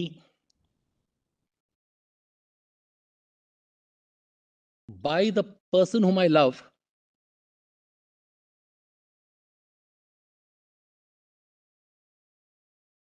and so often in such situations, there's an alienation. Again, we are not talking about urban families. There's an alienation from the parental family. And so in such a case, in the event of sickness, the individual is left without a person who can take responsible medical decisions, who can sign the hospital consent form, the ICU form, whatever. No caregiver. Lordship, please, no caregiver. No legal caregiver. No legal caregiver.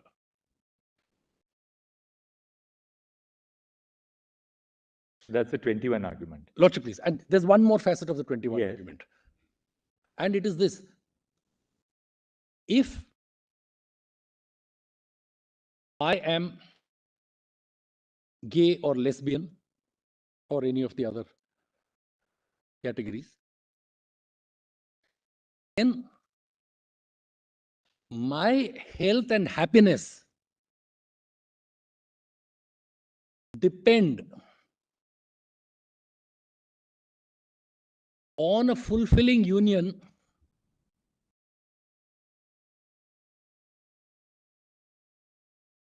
with a person of my choice.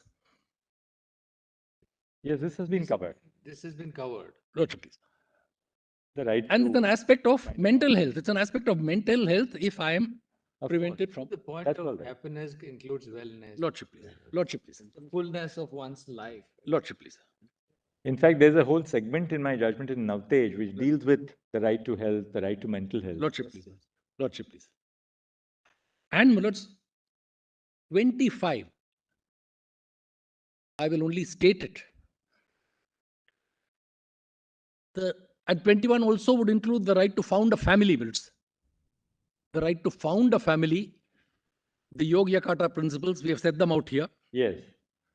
Those would also be part of my right under 21, the right to marry. If I have a right to marry, then I have a right to found a family. Yes. And 25, freedom of conscience. I have a right to my own moral compass.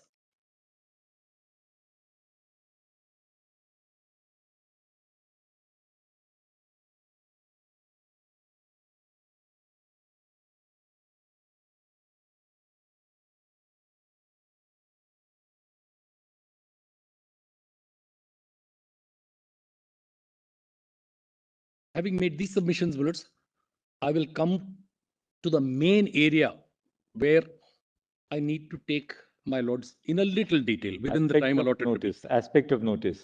Aspect of notice, my lords. Fair enough. Absolutely. My lords. Now, my lords,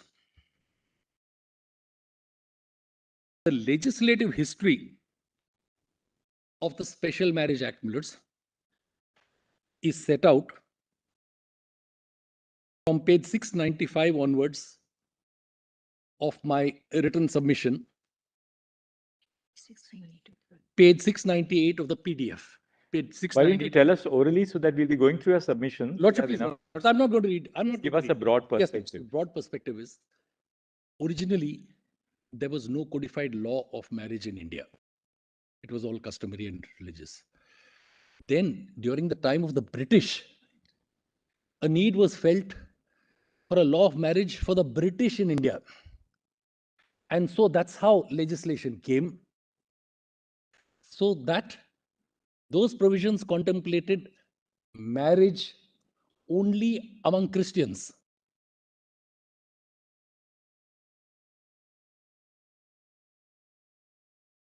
Yes. Then comes Keshav Chandra Sen and the Brahmo Samaj. And their demand for a secular law of marriage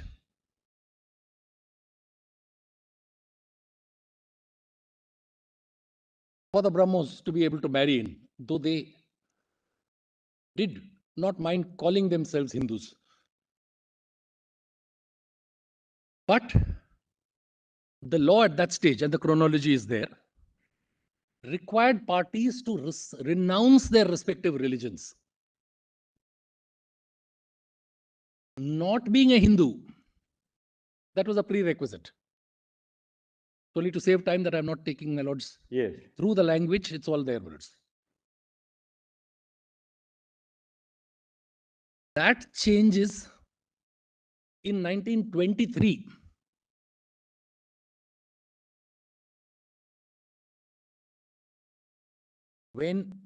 After which you are no longer required to renounce your religion. But there is a severance of the joint Hindu family status.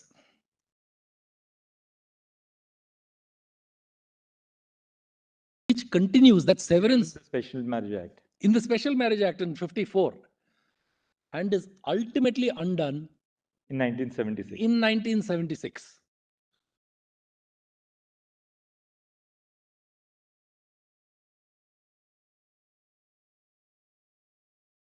So that is as far as the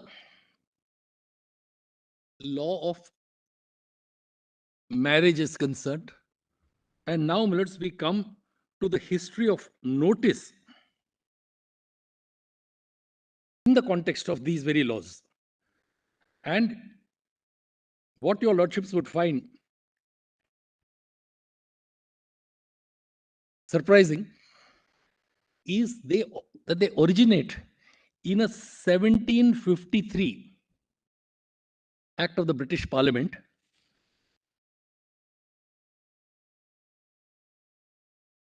whose name speaks for itself. It is an act for the better preventing of clandestine marriages. 1753.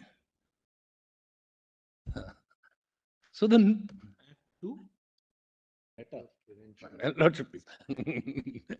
so therefore, a provision which originates in a preventive statute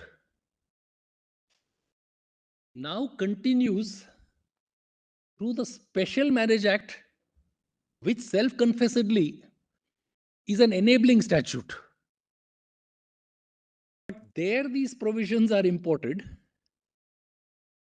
Part of your written submission is covered. Lordship, please, Lords. Kindly, Lords, PDF 725.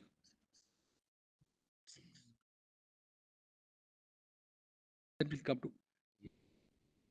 And Lords, at same page 726, Lords, para 98, there is a table which has been set out giving the history of the notice provisions. And this 30 days notice is the longest ever. If you go to 1753 Act, it was 3 Sundays. 3 Sundays. 3 Sundays. Because weddings were in church, maybe that was the significance of Sundays. So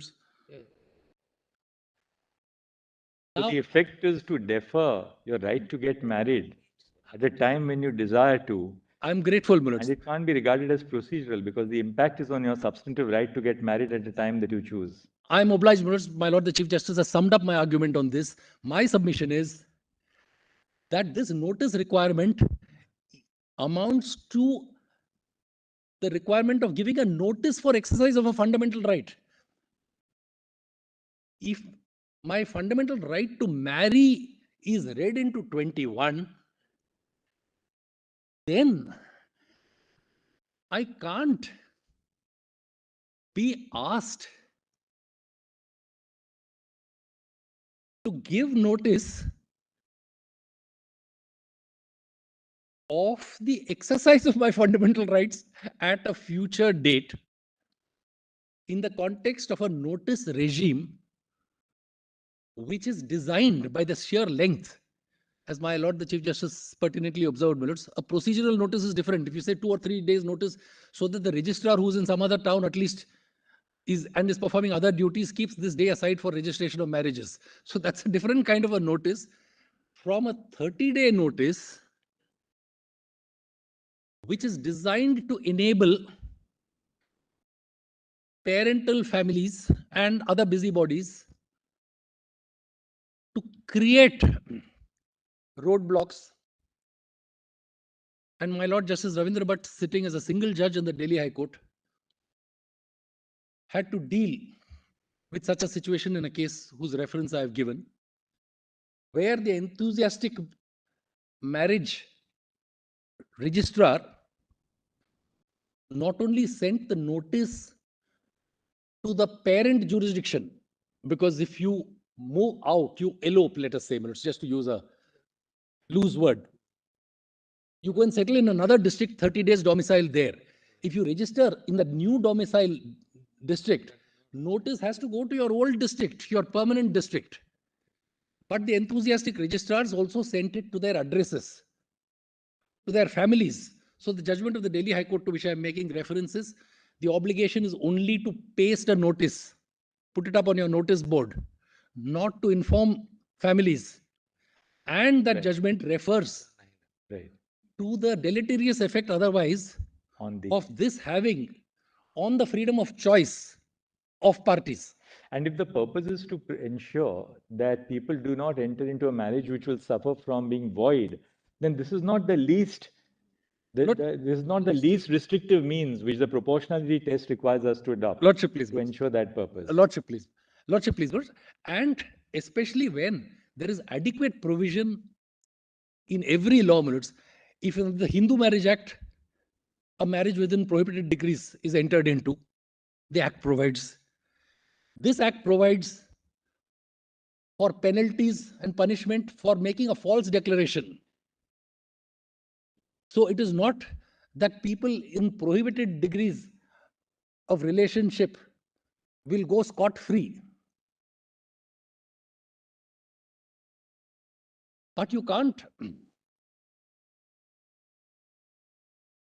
postpone.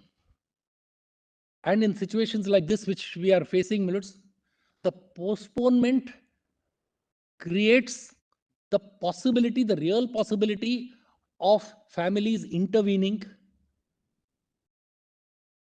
and putting an end to the relationship. And therefore, this notice period. Also, Mr. Ramchandran, there is a very real likelihood, and not just a remote possibility, that this will disproportionately affect situations in which one of the spouses either belongs to a marginalized community or a minority. Lordship, please. So it has a disproportionate impact on those who are the most vulnerable segments of our society. Lordship, please, words. Lordship, please, words. Lordship, please, words. And this requirement of 30 days domicile, one is the notice per se, but the 30 days domicile before you give your notice. So a runaway couple has to choose a new abode, and before getting married, kindly see the problems they run into. They are not married. Which landlord will give premises on rent for those 30 days or 60 days or for however long they want to stay? Where are they going to stay in that new place of domicile? Mr. Ramachandran, this would be equally true for heterosexual couples who propose to have. Lordship, please, it should be struck down for all, Millards. Applies.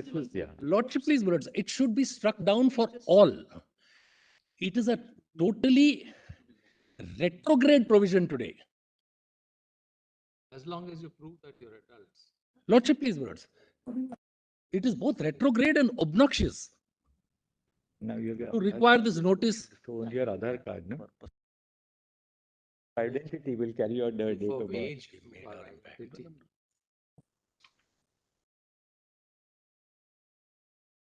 And if I am correct in this submission, then what are the main provisions which need to go and what are the consequential provisions which need to go?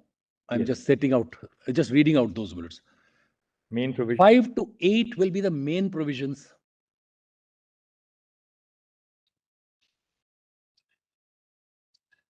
Whose striking down we have specifically challenged.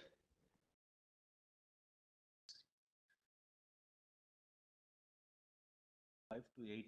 But the consequential 7 to 8 minutes. Yes. The consequential provisions or the provisions in aid which need to go would be 9, that is powers of inquiry given to the marriage officer. 10, procedure on receipt of objection by marriage officer abroad.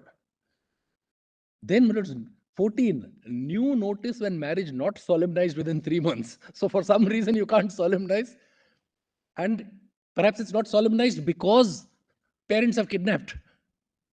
So when they finally get together again, another notice. Then another notice.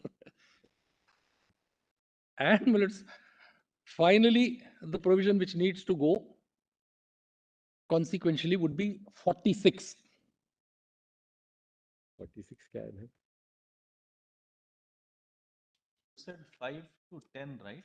5 to 8, then minutes 9. 10, 5 to 10. And then 10. Yes, On minutes the 5 marriage to 10 officer. minutes. On a marriage officer. Yes, minutes. Lordship, please. I'm grateful. 40? Then 14 also I had mentioned minutes, but just note to 14. And then 46. The penalty. Yes, minutes. Penalty for wrongful action of the marriage officer. Because if this notice provision goes, one of the things he's penalized for is. All right. So we're done with item 3 now. What is point number 4? Now, point number 4 comes straight to my last point, which is the need for the protocol. So families, couples on the run from their parental families need protection of the state through the aegis of this court. Because on the same S. Rangarajan versus Jagjeevan Ram principle, which is taken by lordships through various judgments, if the state has the duty to ensure protection of fundamental rights, then such a protocol is necessary. I respectfully commend to your lordships the Shakti Vahini protocol. And minutes, in a parallel situation, only thing is the couples were heterosexuals. Those were community panchayats, Khap panchayats. And detailed directions have been given in para 55 onwards of the judgment of Shakti Vahini. I did not read out. Equally, we have to be careful that in the guise of the protocol, we do not empower these officers who come into possession of information Lordship, please. to then use informal methods of suborning the couple. That's Lordship, also one thing, a danger which we have to avoid. But there has to be a protocol to protect. Lordship, please. Protection is sought. Lordship, please.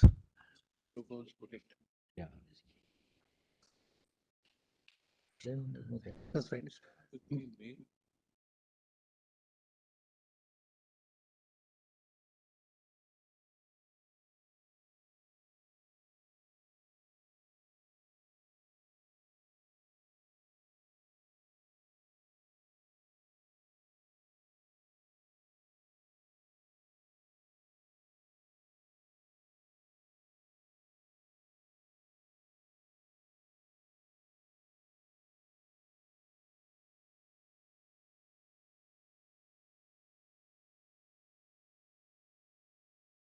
My submissions. Thank you very much. I'm grateful, Bullets.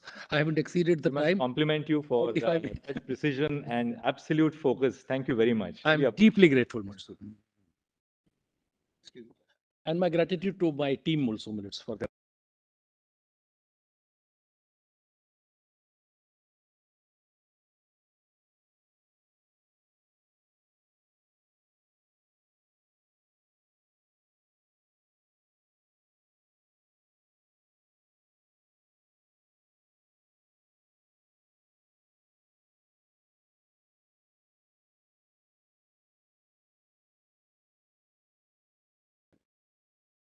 But I appear in transferred case 12 of 2023, Zainab Patel versus Union of India.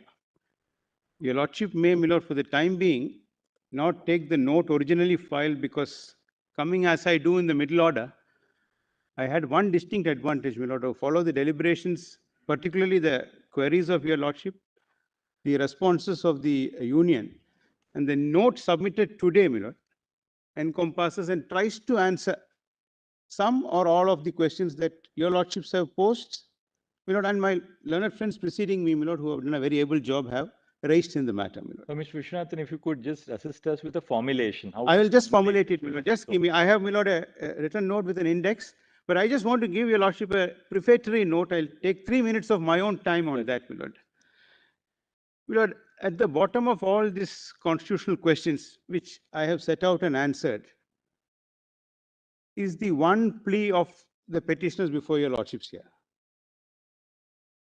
And to simplify it, it is just this, that if we can be, my lord, sons, daughters, brothers, sisters, brothers-in-law, sisters-in-law, uncles, aunts, friends, and partners after your lordship's judgment, what is it that holds back from giving us that status of a married spouse, which we, my lord, acquire and seek to acquire for ourselves, and seek recognition from the union, which union has, my lord, wholeheartedly provided it for the heterosexual couples? The only answer is your sexual orientation, which is, my lord, beyond my control, and the fact that marriage as an institution, as they and the majority of the heterosexuals understand, does not comport with your practices, your requirements. Hence, we would not admit you to the institution of marriage and accord you the privileges which we wholeheartedly, willingly, by enacting a legislation, accorded, my lord, to heterosexual couples. Does that have constitutional sanction? The second answer they give is, by your very nature, you cannot procreate. If so, my lord, I have dealt with in my note, is procreation a valid defense for negating, my lord, the rights of recognition of marriage? And my lord, if we ponder deeply, which has been developed in the note, Thanks. which has been developed, my lord, procreation or inability, my lord, to procreate is no answer. None of the marriage statutes, my lord, prescribe any upper limit for marriage. Even today, people who are, my lord, beyond the age of, my lord, reproductive capacity, women beyond 45 who medically may be unsafe for pregnancy are allowed to marry. There is nothing obnoxious about it. People who have decided not to have children, who cannot have children, heterosexual couples, are allowed to marry. Well, these are well settled. So, my lord, procreation is no answer. Then, my lord, does it not bring back the arguments of the miscegenation statutes, my lord, of which I have made reference? Arguments are very similar. The judgments before Loving versus Virginia, the holdings are very similar, my lord. Even the trial court holding in Loving was on the basis that it doesn't accord with our religious beliefs and the common notions of marriage. So we won't permit you to marry. But Loving said no. Because, my lord, it said you cannot understand marriage with any traditional notion that you may have. The other fallacy in the argument, my lord, is again relatable to a historical fact. My lord, these are moments in history, my lord, which we are passing. Similar instances have happened before. All that the union is saying is, everything else is fine. All other relationships are fine. You are almost equal, but you are separate. This is exactly, my lord, what was the stand in Plessy versus Ferguson. Exactly. I have placed passages from Plessy, except that there it was separate but equal when they segregated the classes. Here it is separate but almost equal, but separate. Don't come into the institution of marriage. We will see, my lord, the arguments of the state in Plessy very briefly and the holdings in Plessy. And we will also pay a tribute to Justice Harlan, who dissented in 1895. which got, my lord, reinforced in Brown, Brown ultimately. Board of Education, and also, my lord, in Loving versus Virginia on the miscegenation aspect, my lord, as to how these very arguments advance with great fervor. That look, this doesn't accord with my belief that it has to be a certain order because it has gone on for centuries. So in that sense, my lord, this is a moment of history which your lordships, my lord, are passing through, which we are passing through, my lord. And my lord, what your lordships are going to lay down is going to have, my lord, an important repercussions for the future. Then the further question, my lord, which has been considerably debated, which has been addressed is, do we look at it from the prism of the statute, or do we start with the prism of fundamental rights, my lord? Because if your lordships found that our claim for the union of marriage, which is the ultimate union in any, my lord, partnership, procreation and mating, my lord, are incidental consequences. If any of us here, my lord, most of us heterosexuals were to be told that what is marriage after all, it is meeting and mating of a youth and a damsel, my lord, we will laugh at the gentleman. It is certainly not that. It may be an incidental part of it. But there are much greater things in a marriage. There is, my lord, coming together of two souls. It is even addressed as, my lord, my lord, an institution which addresses the ego of the individual, where there is understanding. It helps in developing the human personality, a happy marriage. So, my lord, to be told that, my lord, it has to be looked at from the procreation perspective is completely fallacious. Special Marriage Act, my lord, is a secular law. Bommai has reiterated that before the 42nd Amendment, secularism was implicit in the Constitution. If a law like the Special Marriage Act were not to be enacted, my lord, imagine a scenario. Your lordship would have found it a positive obligation in commanding the state to enact it, just as they would not be able to repeal it today, my lord. Assume a state, my lord, to cut the notes wants to spite the face. So, my lord, we need to look at it from the constitutional perspective. The acts will have to be tailored.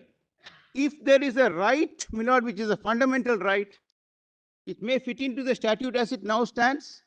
It may have to be, as Fowry said, to be tailored, to be brought in line. Your lordship may give directives. Let us not forget, my lord, we have challenged the validity of the act. It is in the process of saving the act that your lordship are resorting to these devices. The consequence would be that the act would be struck down and they would be asked to legislate, because it will be a positive obligation in a secular country like ours that you can't leave marriage between people who don't want to go the religious route to be unregulated. There is to be streamlined.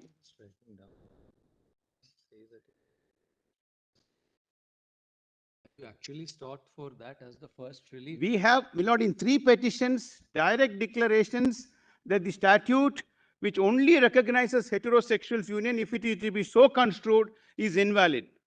My petition seeks a declaration. Honestly, an amendment was drafted, but Zainab is not well to execute that affidavit. But, my lord, that is taken care of in Ms. Grover's petition and 2 other petitions. So, in the exercise of trying to save the statute, any guideline your lordship gives, it's far different, my lord, from saying that court is being asked to legislate. Court is making an effort to save the statute in this process, my lord. So, it will not be a legislative exercise, nor can we be told that these are measures which you have to await for Parliament to enact. The century has told us, my lord, that we have no admission to the institution of marriage. We have now come to the sentinel on the Kavi for the same relief. And we are founding it on constitutional grounds.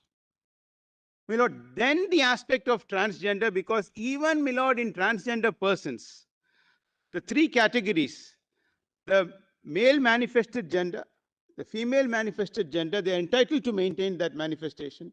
And, my lord, the trans person who doesn't manifest any gender, third gender, are inter se, my lord. Between them, a male to a male is entitled to marry, a female to a female is entitled to marry, a trans person and a trans person is entitled to marry.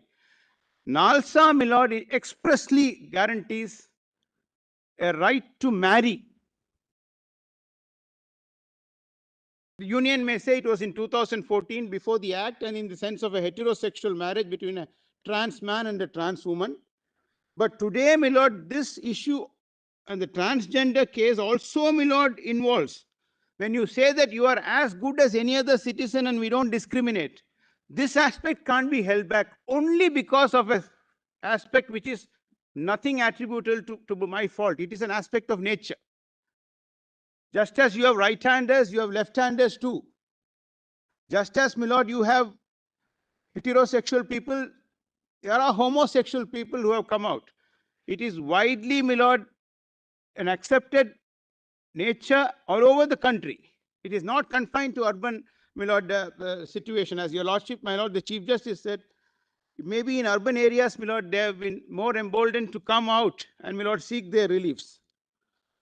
Lastly, my lord, the note addresses the molding of relief.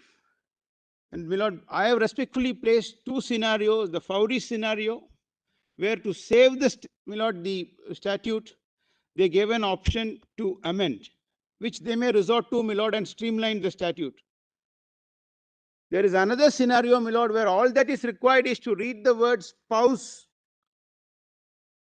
by equalizing it, my lord, and I have placed case law for that, where you equalize them, give them that status, so that, my lord, they are on par. They proceed with their own way. My lord, it infringes nobody else's right if two people get married of the same sex. So, So you- Mr. Vishwanathan, Yes. sorry to interrupt you, but just a clarification. Since you mentioned that though there is a relief by virtue of a declaration sought by you and in Vrinda's case, you're willing to go the point of a guideline being laid by court as was being argued by your predecessor. To save the statute, my lord. Nobody wants a scenario where the act is stuck down lock, stock and barrel, because that is the other consequence of it. So the inquiry is not that, can we do all this? Can we read it? Your lordship are reading it in to save the statute, not, my lord, so that it is not struck down. I go a step further. Today, it cannot be a scenario where the Special Marriage Act is not even enacted. Assume, my lord, today there is no act. Point is non-recognition would itself be an act of constitutionality. Constitutionality. And therefore, to save it, you read the statute so as to bring recognition That is both that. to heterosexual and My lord, this is, my lord, this will, my lord, give us dignity, give us equality, ensure that message goes from your lordship that we are not looked upon as Justice Albi Sachs said, as an oddity, as an outsider, as some anathema, my lord, to society, some alien, so that, my lord, we get our respect. And once your lordship pronounced, like in Johar, and my lord made that point on the first day, it percolates down to the society, my lord. There is acceptability. Court has said so. My lord, our society is a law-abiding society, my lord. They'll know, oh, this is a point of view, and your lordship reason it out, and that reason percolates. That's how it is accepted, my lord. Today, why is basic structure, my lord, accepted? It is founded on a sound reasoning, my lord. It's 50, 60 years now. Nobody has been able to dislodge it because your lordship's institution gave sound reasoning to it. So all that is required is a message from your lordship, assuming your lordship accept it. In this, my lord, background, just see, my lord, my note. I will now, my lord, I've extracted most of the paragraphs so that reference to the volumes, my lord. I just want to, my lord. Then I think you've covered it very comprehensively in what you said. You were I just you're curiously typing away when you were arguing. So I think I just want to, my lord, since something has been put down, use the time that your lordship gave. My lord, when there was a grim scenario when your lordship debated the time, I wanted to mention, your lordship recollects the 4th book of David Panic. yes. I have to move my car. It came this way. The US judge asked the lawyer, how long are you going to take? He said, don't worry, Your Honor, I have to move my car because in US after 20 minutes, he'll be charged for parking.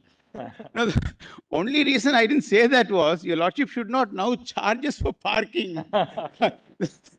That will be a way, my lord, where we cut down our time. Thanks for the idea. Someone else pays. Someone else pays for it. But my lord, the book is titled A Collection of Articles published by Dr. David Panic in The Guardian. Is collected in beautifully written short pieces. I had to move my car. Who moved my car? The I moved my judges, car. the earlier one was judges. Judges, my lord. Judges and advocates. My car is a beautiful. Very, very, my lord, a delightful read. I have a Speaks about a tourist guide. by Tenten to me, speaks about a tourist guy walking past his office.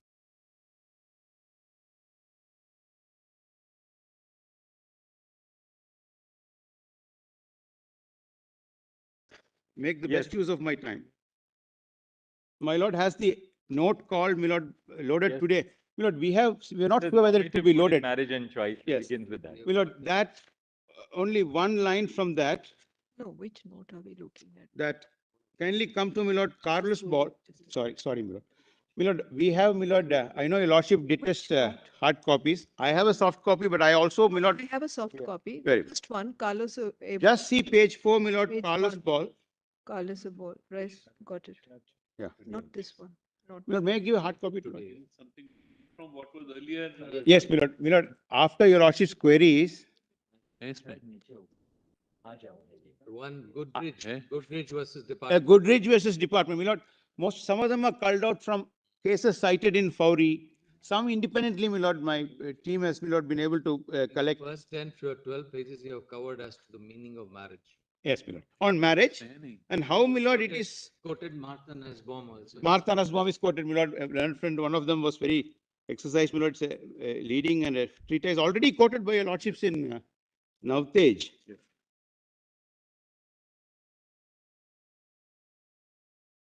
I will, my lord, very selectively read so that my learned friends are not hard pressed for their time. But I'll make the use of my time. Yes, my lord. This is after volume 4. This is compiled. Yeah. पहले आप One second.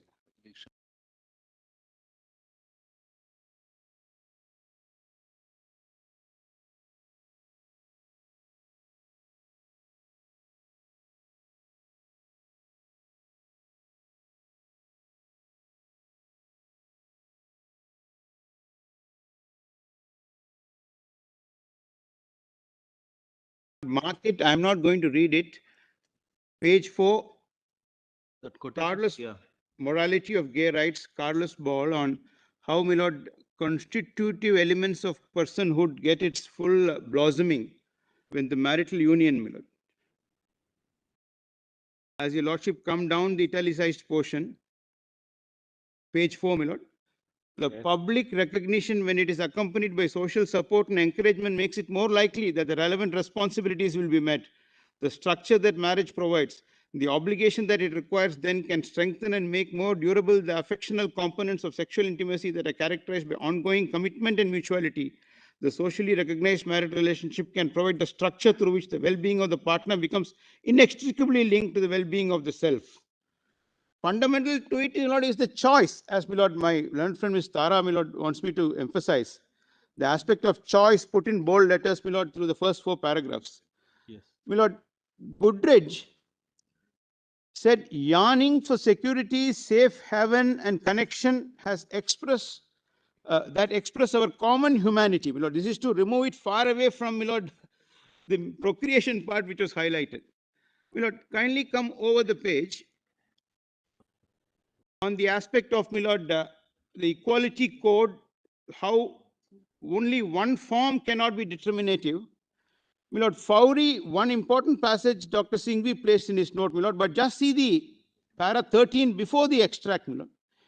The South African Constitutional Code felicitously explained that equality does not imply the leveling or homogenization of behavior, but rather it lies at its core in the acknowledgement and acceptance of difference. The court further explained that equality requires persons to be able to accommodate the expression of what is discomfiting. What like free speech? Yeah. Yes, my lord. My lord, kindly mark PDF 2044, my lord, there. In case I have just marked it, but I am not, my lord, going there to read it because these are words from the judgment. PDF 2044, volume 4 of the case law compilation. It is humbly submitted that the petitioner's case before the Honorable Court requires a similar conception of equality. The efforts made herein are for social acceptance and for the citizenry to ultimately acknowledge and accept the difference and to accommodate for the existence of the LGBTQIA plus persons in the same way in which heterosexuals lead their lives. The interests of the heterosexual persons and the LGBT persons do not collide. They coexist in a constitutional realm based on the accommodation of diversity. My lord, that is PDF 2068.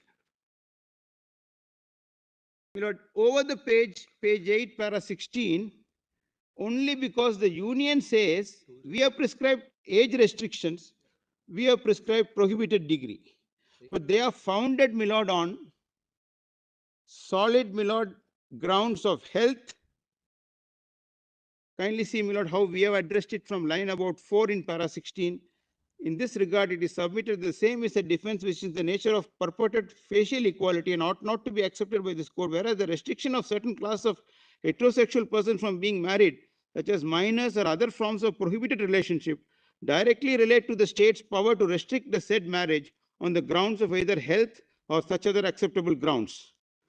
My lord, much was debated on how to apply part 1, part 2, will it be reading in, etc. My lord, till the legislations are streamlined, there is a principle of rule of interpretation. Principles analogous thereto will apply, my lord. Your lordships have extended it in the Limitation Act for courts and tribunals. So apply principles analogous thereto till such time the legislature is streamlined. Your lordship may not want to say both will apply. That is a good suggestion. It has to be accepted as a guideline, as the Honorable Justice Kohli said. Otherwise, principles analogous thereto will apply, my lord. Prohibited degree is, my lord, a established way. It is a health ground. It is scientifically believed that, my lord, the progeny will be health, not only biological. Not only biological. Prohibited degrees goes beyond biology. Yes, yes, my lord. There is an element of social and state prohibition. But they are justifiable, may not apply across the board. I am only saying how to apply it to this spouse category, which your lordship will now add in. Principles analogous thereto, my lord. Nobody can say that that can't be extended. My lord, I have dealt with procreation and childbearing, but I have explained it to my lord. Till today, no upper age limit on marriage. Kindly see, my lord, how the first of the judgments in South Africa, the National Coalition for Gay and Lesbian Equality, my lord, put it. Immigration was denied to, my lord, same-sex partners. Fowry came in 2005. Just I'll read page 11. One second, Anuj. From a legal and constitutional point of view, procreative potential is not a defining character. Adoption denied to same-sex couples who were recognized by law. Yes. Fowry was. Fowry, my lord, was a same-sex marriage. Same-sex marriage was recognized by law. And yet what was denied was adoption rights. Very good. Well, correct it. My understanding was it is marriage was confined to the common law definition. The lower court had pronounced. Same-sex. Yes. Here, my lord, the case in 99 was under the Aliens Act, immigration was confined to married couples in the heterosexual sense. And the defense was of, my lord, inability to procreate. From a legal and constitutional point of view, procreative potential is not a defining characteristic of conjugal relationship. Such a view would be deeply demeaning to couple, whether married or not, who for whatever reasons are incapable of procreating when they commence such relationship or become so at any time thereafter. Likewise, demeaning to couple who commence such a relationship at an age when they no longer have the desire for sexual relations. It is demeaning to adoptive parents to suggest that their family is any less a family, and any less entitled to respect and concern than a family with procreated children. I would even hold it to be demeaning of a couple who voluntarily decide not to have children or sexual relation with one another. My lord, constitutional law is tested on the anvil of a common parlance test, my lord. Our own society, there were times, my lord, when people would repeatedly ask, is there any development on the marital front? Today, my lord, it is considered bad etiquette. And our memory is short. There was a UK prime ministerial candidate, I got the news item, who opposed Theresa May and made a deadly statement that she is no mother. What does she know of administration? She had to withdraw her candidature, my lord. Andrea Leadsom. That is the, my lord, sensitivity with which people have arrived. So this is no issue at all. Surprising that, my lord, it was argued with such vehemence. The candidate withdrew from the party contest before May was elected on this ground, my lord. Andrea Leadsom is only illustrative, my lord, as to how society all over has changed. Our society has changed, my lord.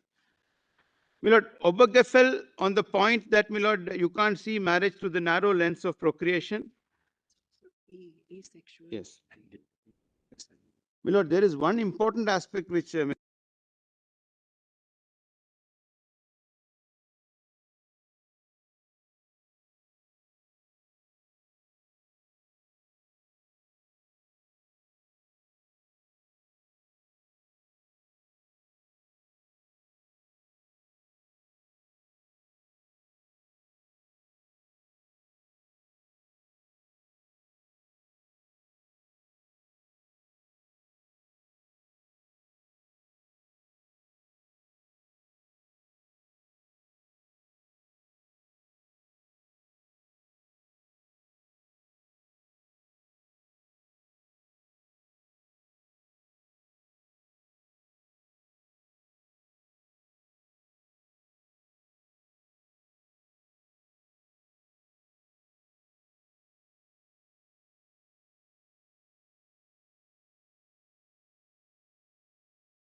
Lord, page 12, para 26, my lord, is a very important notification of the Central Adoption Resource Authority, which bars single applicant in a live-in relationship from adoption because they are not considered a stable family. So, my lord, it is all the more why, my lord, marriage ought to be permitted. Now, we will proceed on the basis that this is valid because at the moment we are not engaged with the constitutional validity of this. But if this is the view of the union, my lord, it only, my lord, comports with our theory that permit us to marry because then marriage will lend that stability for children to be, my lord, brought up. My lord, Indian Psychiatry Association, similar directions in Navtej was there. We are relying on similar directions, my lord.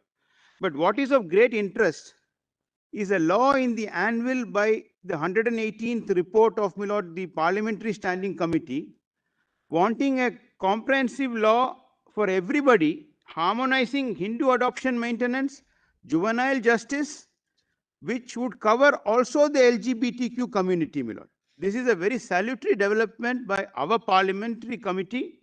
And, my lord, this itself shows that, my lord, adoption is a means of rearing children, even in our country.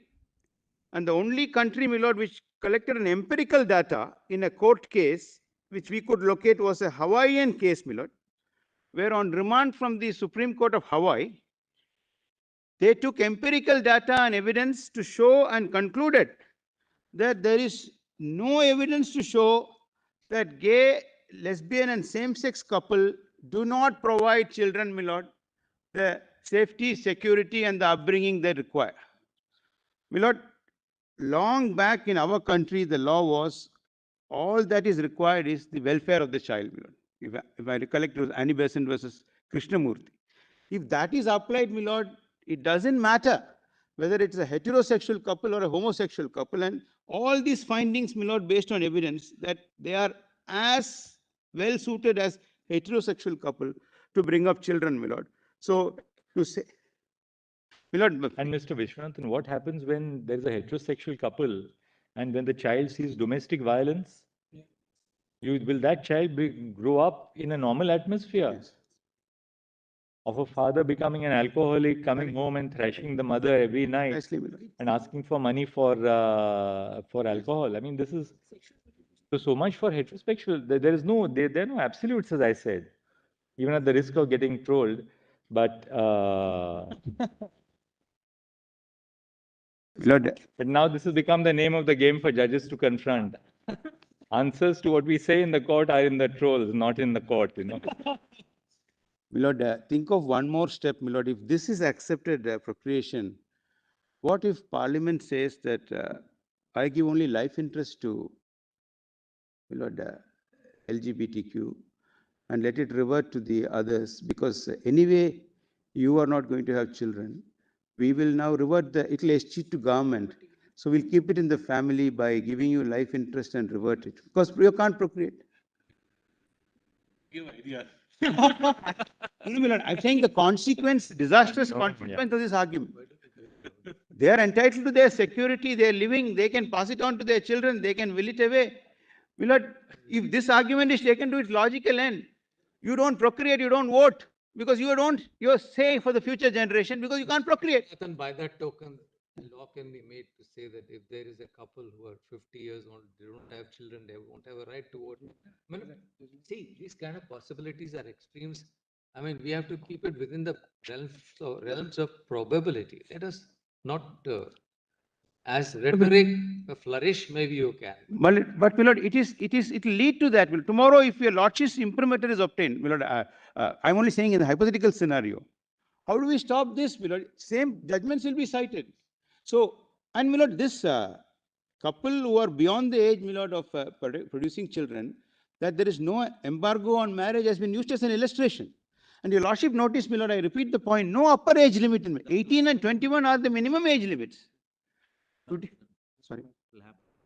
Law which prohibits, like it had happened in other country, if it prohibits position will be before the court to be struck So down. eugenics. Therefore, it is not the other way. You see, Mr. Vishwanathan, we have looked at societies, we have seen history. Eugenics has been practiced in Germany, in US, my lord. The US as well. That Buck versus Bell.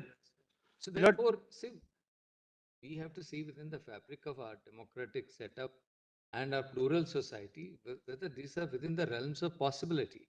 When you make this argument, my lord, I have, if Chief Justice Holmes Could say one could say generation of three imbeciles is generation of enough. imbeciles are enough and uphold sterilization, my lord, Holmes. but And looking at a different age. my lord, When, and the reality, at that age, after Plessy, my lord, that and was an age which lived with Plessy. So we can't just, tar everyone in one, this my lord, black or and white. and the You had Dred Scott because it was. my lord, and there is a, sorry, my lord was. No, no, I'm not saying that.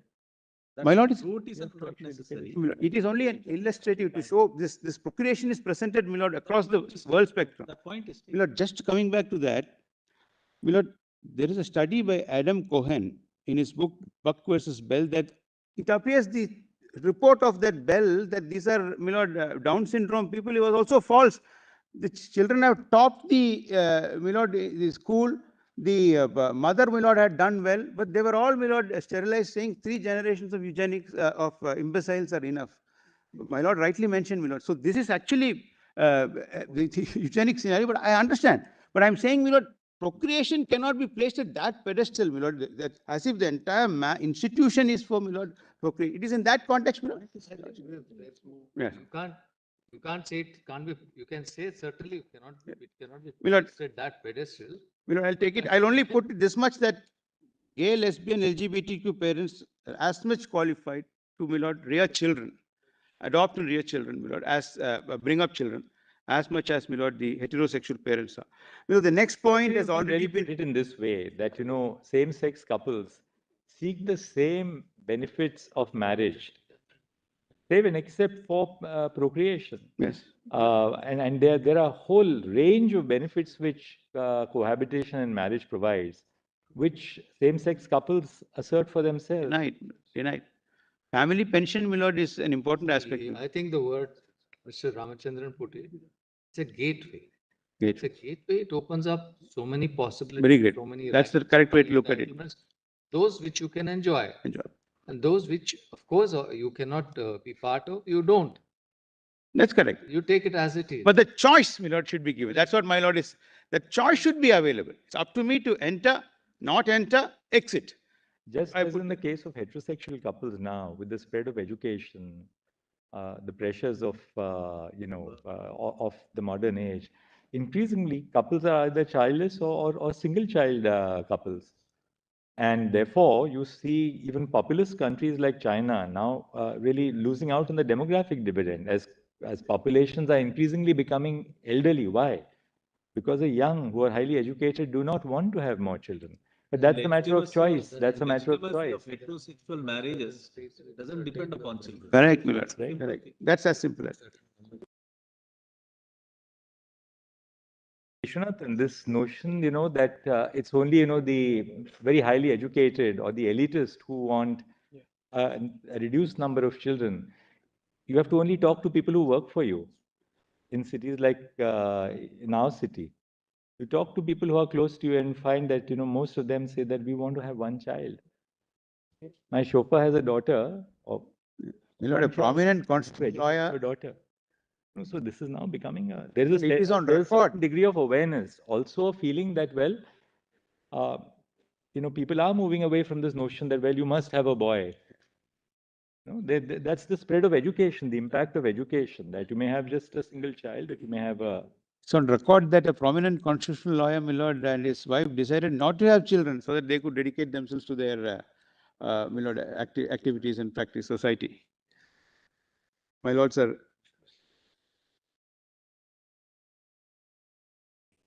I'm just coming to that. My driver.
Only one headline in 15, my lord, the subheading from Barnett, my lord, that memorable line, fundamental rights may not be submitted to vote, they depend on the outcome of no elections.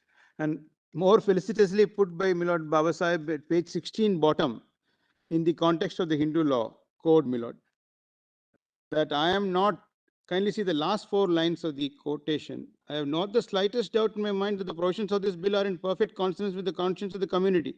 And I therefore no hesitation in putting forth this measure, although it may be a matter of fact that a large majority of our countrymen do not accept it. And my lord, history is recorded that there were several dignitaries who had objection to it. Legal opinions had to be taken. Mr. Sattlewatt gave an opinion, Lady Krishna Mayer gave an opinion about, my lord, signing the bill. I have read somewhere that Babu Rajendra Prasad had reservations on some parts of the bill. Some part. And opinions were taken, my lord. Written opinions were taken. There's an opinion published in Statesman Among Jurists of Lady Krishna Mayer. And I think Mr. Satilwad also, my lord, gave an opinion about the binding nature of the aid and advice. So, my lord, views will be there as we transition in society, as we evolve in society, my lord. There will be a large body of status quo. But, my lord, one let only reason it out, my lord, with them. And, my lord, no better way than, my lord, a recent, my lord, verdict which your lordship will ultimately consider and pronounce one way or the other. My lord, rest your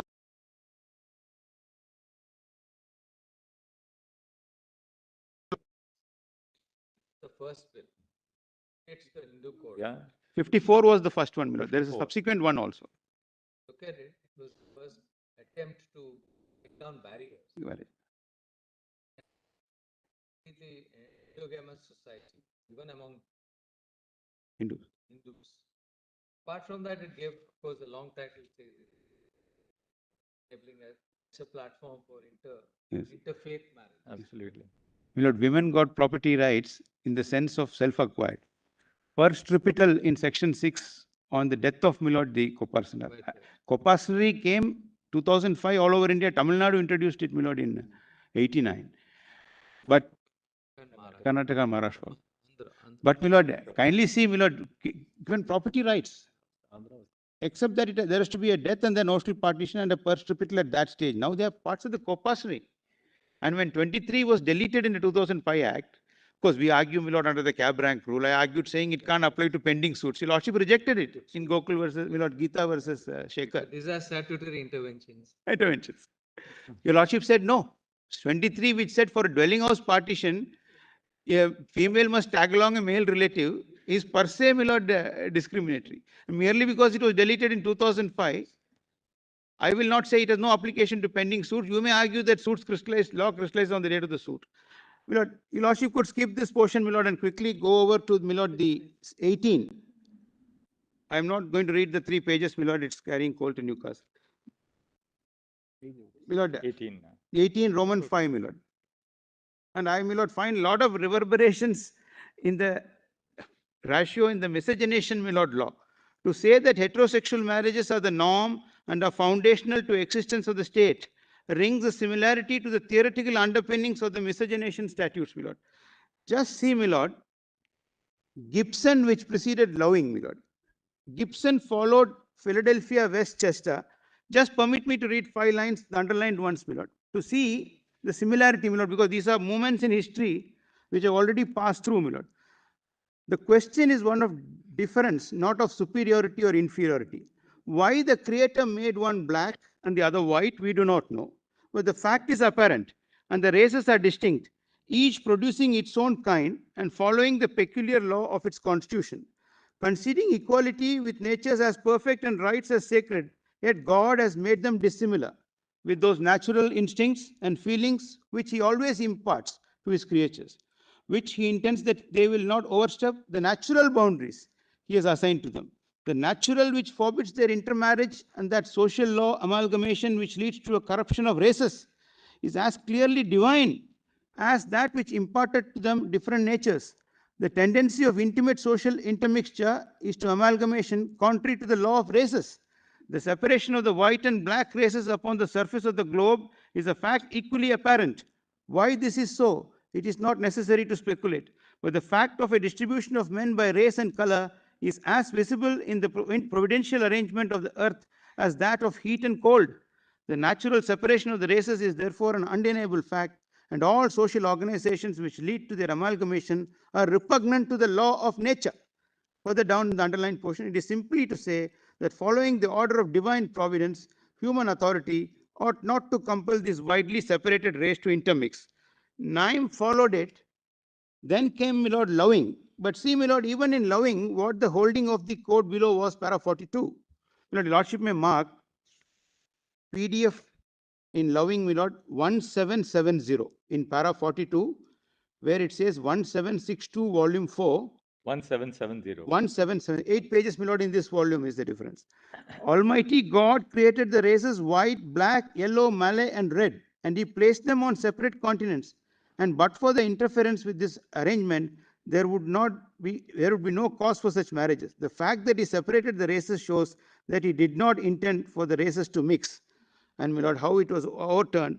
However, the court emphatically rejected this reasoning and the defenses taken by holding that the miscegenation statute rests solely on the distinction based on race, and that such classification did not amount to accomplishment of a permissible state objective.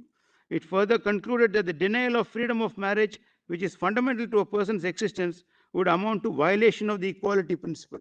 My lord, 1778 and 1779 PDF. My lord, I'll leave it for your lordships to read at leisure. My lord. See, in the US Supreme Court in 1923, as recent as, of course, this was few years before Brown, they denied citizenship to Bhagat Singh Thind. Now he claimed, I'm a white. They said, no, you have to be a Caucasian. Caucasian. Yes. Now, my lord, we are, my lord, more emphatic, both in Lata Singh, my lord, Shafin Jan, where, my lord, the Honorable Chief Justice, as your lordship then spoke, and, my lord, Lakshmi Bai, my lord, the Honorable Justice called emphatic that, my lord, these are now things of the past. And your lordship, my lord, gave a powerful, my lord, opinion. My lord, the Shafin Jan is PDF 1162, that has been read, I think. And Lakshmi Bai, my lord, Chandargi is PDF 740, my lord. I am not, my lord, reading it.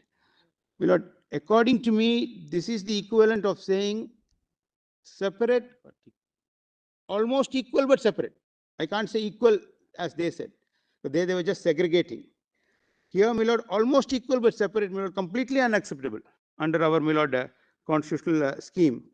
And in that context, my lord, if your lordship over the page sees Plessy, my lord. I've always been curious to read, my lord, Plessy, because Brown, my lord, gets all the attention. Actually, it appears Brown was not the first case.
Lord, just see, my lord, page 23 bottom, para 40. End of the day, we'll ask him to wrap up. 8. The Union of India in its counter affidavit for this honorable court has referred to the decision of Navtej Singh Johar as merely decriminalizing consensual sexual intercourse between persons of the same sex and nothing more. Note para 48, my lord, page. Yes, yes. Further, the union has referred, fourth line, we refer to the same-sex relationship as unions, which may not be unlawful, but not all these unions can be given the recognition under the institution of marriage. This apart is also stated that the law is neutral and in line with the principle of equality in as much as it equally prevents other heterosexual unions, such as live-in relationship, from being brought into the fold of marriage. Now, my lord, kindly see, my lord, 3 paragraphs in Plessy 24. My lord, this Plessy will be in an additional compilation filed last night, my lord, because in terms of we look at Plessy, Mr. Lordship will look at it. Just mark, my lord, para 51, Roman 123, a statute which founds itself on the distinction of humans based on the color of 2 races has no tendency to destroy the legal equality of the 2 races. Laws permitting and even requiring separation of 2 races where they are liable to be brought into contact do not necessarily imply inferiority of either race. Very similar argument which we are advancing. If the civil and political rights of both races are equal, one cannot be inferior to the other civilly or politically. If one race is inferior to the other socially, the Constitution cannot put them on the same plane. My lord, but my lord, hats off to Justice Harlan, 1895, at page 297 of the reports, my lord, in the additional compilation, who was dissenting in Plessy. Harlan held that the spatial neutrality would not save such practice from the full force of the equality jurisprudence. Real about Plessy is there also this man had bought a railroad ticket. Yes, and he was thrown out. This was in 1893. Same 1893, Gandhiji was thrown out from the tree. Potchef's tea room. Peter Maritzburg. Potchef's tea room. That was, my lord, a graphic visual which stuck me. Peter Maritzburg. It is.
Justice Harlan held that facial 25 top neutrality would not save such practice from full force of the equality jurisprudence. It was opinion that under the guise of equal accommodation, people of color were compelled to travel separately. Further noted that destinies of races were indissolubly linked together, and the state's endorsement of this segregation would be to permit the seeds of race hate to be planted under the sanction of law. Your Lordship, equalizing it, my lord, will adjust the affairs for future, and everybody, my lord, would live happily ever after. My lord, Brown versus Board of Education came down on the separate but equal doctrine, only limited to a situation of public education. But my lord, there are other situations where separate but equal for health needs and privacy may be acceptable, but not, my lord, in where the state has no compelling interest. My lord, I have already, my lord, my predecessors have already dealt with the over the page, because I want to go to the TG Act part, my lord. discrimination, education, removal of discrimination, government to formulate welfare measures, non-discrimination, right? Let's go now to the Transgender Act. I think Yes, let's go there. transgender, my lord, page 29, my lord. We have- I am leaving the portion on, from disgust to humanity, my lord. No, that's very beautifully put actually in Yes, Matha. you'll have to read it later. We'll read it. I already scanned it. Lordship, when I- read it, when you were Lord. up. My lord, page 29, my lord, as far as the transgenders are concerned, I want to make it very clear, my lord, all three categories there, my lord, the male manifested, the, my lord, female, and, my lord, the undefined, my lord, the third gender, would seek your lordship's indulgence in permitting them to have marriage between, my lord, the categories. That is male for male, female for female, and trans for trans, my lord, because that part is similar here also. Nalsa judgment, my lord, passages of which I have given at page 33 bottom, my lord, because a large number of relevant passages, because it's a long judgment. Just go to 33, my lord, and mark this footnote so that your lordship may not have to go to any other paragraph. Para 33 or page? 33 footnote 8, my lord. Yeah, is it, my lord? Yes, yes, Nalsa. Nalsa, just mark these paragraphs. Recognizes right to marry. That is, my lord, we have quoted that. In between, my lord, a trans man and a trans woman, that can't be denied. But this is one step more, because kindly come back to, my lord. Right. One. I know. That is between, irrespective. No, but Nalsa. Nalsa.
I just want to read para 81 so that my proposition is clear. What Nalsa said was, in quotation, which is also para 81, Article 14, 15, 16, 19, and 21 above discussed would indicate do not exclude hijras, transgenders from their ambit. For the Indian law on the whole recognize the paradigm of binary genders of male and female based on one's biological sex. As already indicated, we cannot accept the Corbett principle of biological tests. Rather, we prefer to follow the psyche of the person determining sex and gender and prefer the psychological test instead of the biological test. Binary notion of gender reflects in the Penal Code 1860, for example, 8, 10, etc., and also in the laws related to marriage, adoption, divorce, inheritance, succession, and other welfare legislation like NREGA 2005, etc. Non-recognition of the identity of hijras, transgenders in the various legislation denies them equal protection of the law, and they face widespread discrimination. Then, my lord, 119 is Honorable Justice Sikri. Therefore, gender identification becomes very essential component which is required for enjoying civil rights by this community. It is only with this recognition that many rights attached to sexual recognition as third gender would be available to this community more meaningfully. Right to vote, right to own property, right to marry, right to claim a formal identity through a passport and a ration card, driver's license, right to education, employment, health, and so on. The 2019 Act, my lord, recognizes right not to be discriminated, recognizes, my lord, in section 4, the right to manifest any gender. In, my lord, section 5 and 6, to be recognized as, my lord, a third gender person. So, my lord, this right to marry is, my lord, inter se, the my lord, transgenders, correct? All the, no, what, how is your understanding? Sir, it can be any, You are, you explain. My lord, Ms. Tara wants to explain something on 1 minute on this, my lord. My lord, simply that a trans person has the right to marry a person of choice, irrespective of sexual orientation and gender identity. Simply. Yeah. And that reiteration, my lord, is sought in the present proceeding. But your lordship may also make a note, my lord, kindly come back to 64 onwards, my lord. Yeah, para 64. Thank you, thank you. My lord, yes, 63 is the definition. Transgender person means a person whose gender does not match with the gender assigned to that person at birth and include trans man or trans woman, whether or not such person has undergone sex reassignment surgery or hormone therapy. That is optional, that can't be compelled, that can't be determinative, or laser therapy or such other therapy. Person with intersex variations, gender queer, and persons having such socio-cultural identities as Kinir, Hijra, Aravani, and Jokta. My lord, kindly come to 65, my lord, for the proposition. Provisions of the Act are therefore not exhaustive in nature. 20 of the Transgender Act say that the Act is not in derogation, but in addition to any other law in force. There is nothing in the TG Act to suggest that transgender individuals are barred from the institution of marriage. 67, my lord. It cannot be argued by the respondent that is the state that the rights enshrined in the TG Act are the extent of the rights available under Indian law to transgender persons, as this would tantamount to contempt of the expansive formulation of the rights in NALSA. Indeed, the state's argument that TG Act confines and captures the extent of rights available to the transgender community is further challenged by the provisions of other laws which bring intersex variation and other sexual characteristics within its protective ambit. For example, adoption regulations of 2022, my lord, we have annexed that, propounded under the Juvenile Justice Act. Variations to genitals are classified under special needs, presumably to prevent such children being rejected by prospective adoptive parents on the basis of prejudice. It will be a logical fallacy to argue that those children with variations of sexual characteristics are entitled to the love and care of the family, the same child as an adult be barred from adopting, fostering, or birthing a child within the framework of a stable marital union and giving it necessary care and protection. 70, my lord, this is how the biological men, biological women came in the pleadings. Respectfully submitted, the institution of marriage cannot be prerogative of biological men and biological women alone. In view of Section 4 of the TG Act, read with Section 7 of the TG Act, further it is now well established concept that gender is distinguishable from sex and gender can be expressed or performed in myriad of ways. When the legislation itself provides for self-perceived gender identity, the state may be stopped from relying on an outmoded formulation of gender based on the presence of certain secondary sexual characteristics. 2C of the Act 2C of the Act defines family as a group of people related by blood or marriage or by adoption made in accordance with law. Traditionally, members of the trans community have found love and acceptance from found families or families of choice. Now, Mr. Vishwanath, last 2 minutes before you conclude, tell us on reliefs. Relief. Just Kindly formulate come, now, that's it. Kindly come to, my lord. I have written it down, my lord. Kindly come to 39, para 92, my lord. Just tell us what's your My lord, on relief. since it is a challenge to the validity, and if your lordships find that exclusion of, my lord, couple other than heterosexual couple from the recognition of the status and Will make it invalid. marriage would make the provision invalid. The only way to save it would be, my lord, to equalize it. And that equalizing principle, my lord, is a device your lordships have adopted in our courts. Kindly see, my lord, the two case laws cited, page para 97 and 98. Vishnu Das Hundumal versus State of MP, followed, my lord, in, I will read para 98. With respect to the concept of reading into the statute, respectfully submitted that the same is now well recognized in our Indian jurisprudence, adopted by the court in various instances. One such recent decision is Association of Old Settlers of Sikkim. My lord, kindly mark, my lord, para 44 at page 335 of Honorable Justice M.R. Shah, and my lord, para 147, 148, 150 of Justice Nagaratna, Honorable Justice Nagaratna at page 378, held that exclusion of old Indian settlers who were permanently settled in Sikkim prior to merger of Sikkim with India on 26/4/75 from the definition of Sikkimese in section 10(26) AAA of the Income Tax Act, violative of Article 14. Upon holding the exclusion as unconstitutional, it was ordered that all old Indian settlers were entitled to exemption benefits provided under the said provision in order to sustain the constitutionality of the said provision. So, my lord, Indian settlers who did not give up citizenship were not entered in the Sikkim register. Income Tax Act said all those in the Sikkim register are exempted from income tax.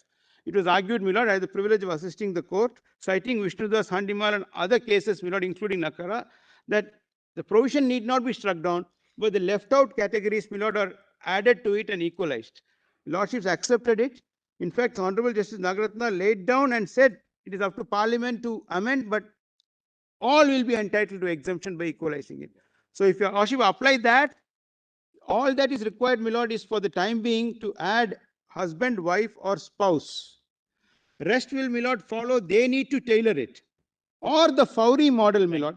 Thank you, Mr. Very grateful, my lord. My lord, age, on the age issue, there is a request that in case the Special Marriage Act is to be interpreted, my lord, the default age be kept at 18 for, my lord, the third gender. And so, keeping in view the Indian Majority Act, my lord, so that there is no, my lord, disparity there or a doubt or ambiguity there. It may be said that man and female, there is an age, but for the third gender, it may be kept at the least common denominator of 18, my lord, because it is a right which is recognized. But, my lord, the main point is, fundamental right is recognized, my lord. Legislation will have to be suitably tailored to uphold validity. It's a secular law, there's an obligation to enact, and, my lord, they will have to put in place, my lord, all these issues of whether offences, my lord, will disqualify, what will disqualify. Your Lordship need not, in fact, Honorable Justice Cole raised that point. Once the broad parameters are laid down, my lord, and, my lord, that is our respectful submission, my lord. I am very grateful, my lord. I am grateful. Grateful.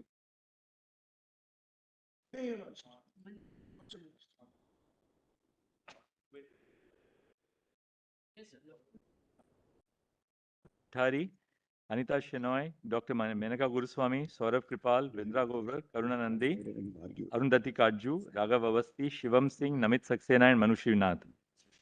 We, in any case, will be completing the hearings on this side on Monday.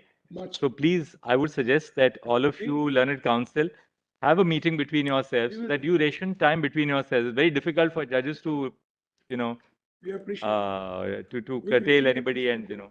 So between yourselves, if you do it, it becomes much easier for us. So please. Which is on a very different footing. There is a trans woman who converted to a woman. She entered into formal marriage under Hindu. So what we'll tell you, the request is this. Since Ms. Geeta Luthra is next, Yes. anybody who wants to, we would request Ms. Geeta Luthra to be the nodal senior counsel. Everybody can just have a word with her. Either you do it on a video chat or whatever on Friday or Saturday. That between you, including the interveners, somebody who wants to say something can, and Ms. Luthra will then give us in the morning the order so that we finish so many by lunch and so many in the afternoon. Very well. All right. So even the interveners, please do talk to Ms. Geeta Luthra, so that she will then distribute time between all of you, so that Monday we have to finish this side. There are few interventions on this side of it. Oh yes, of course. Then that you give to Mr. Solicitor's Junior. All right. Thank you. Grateful.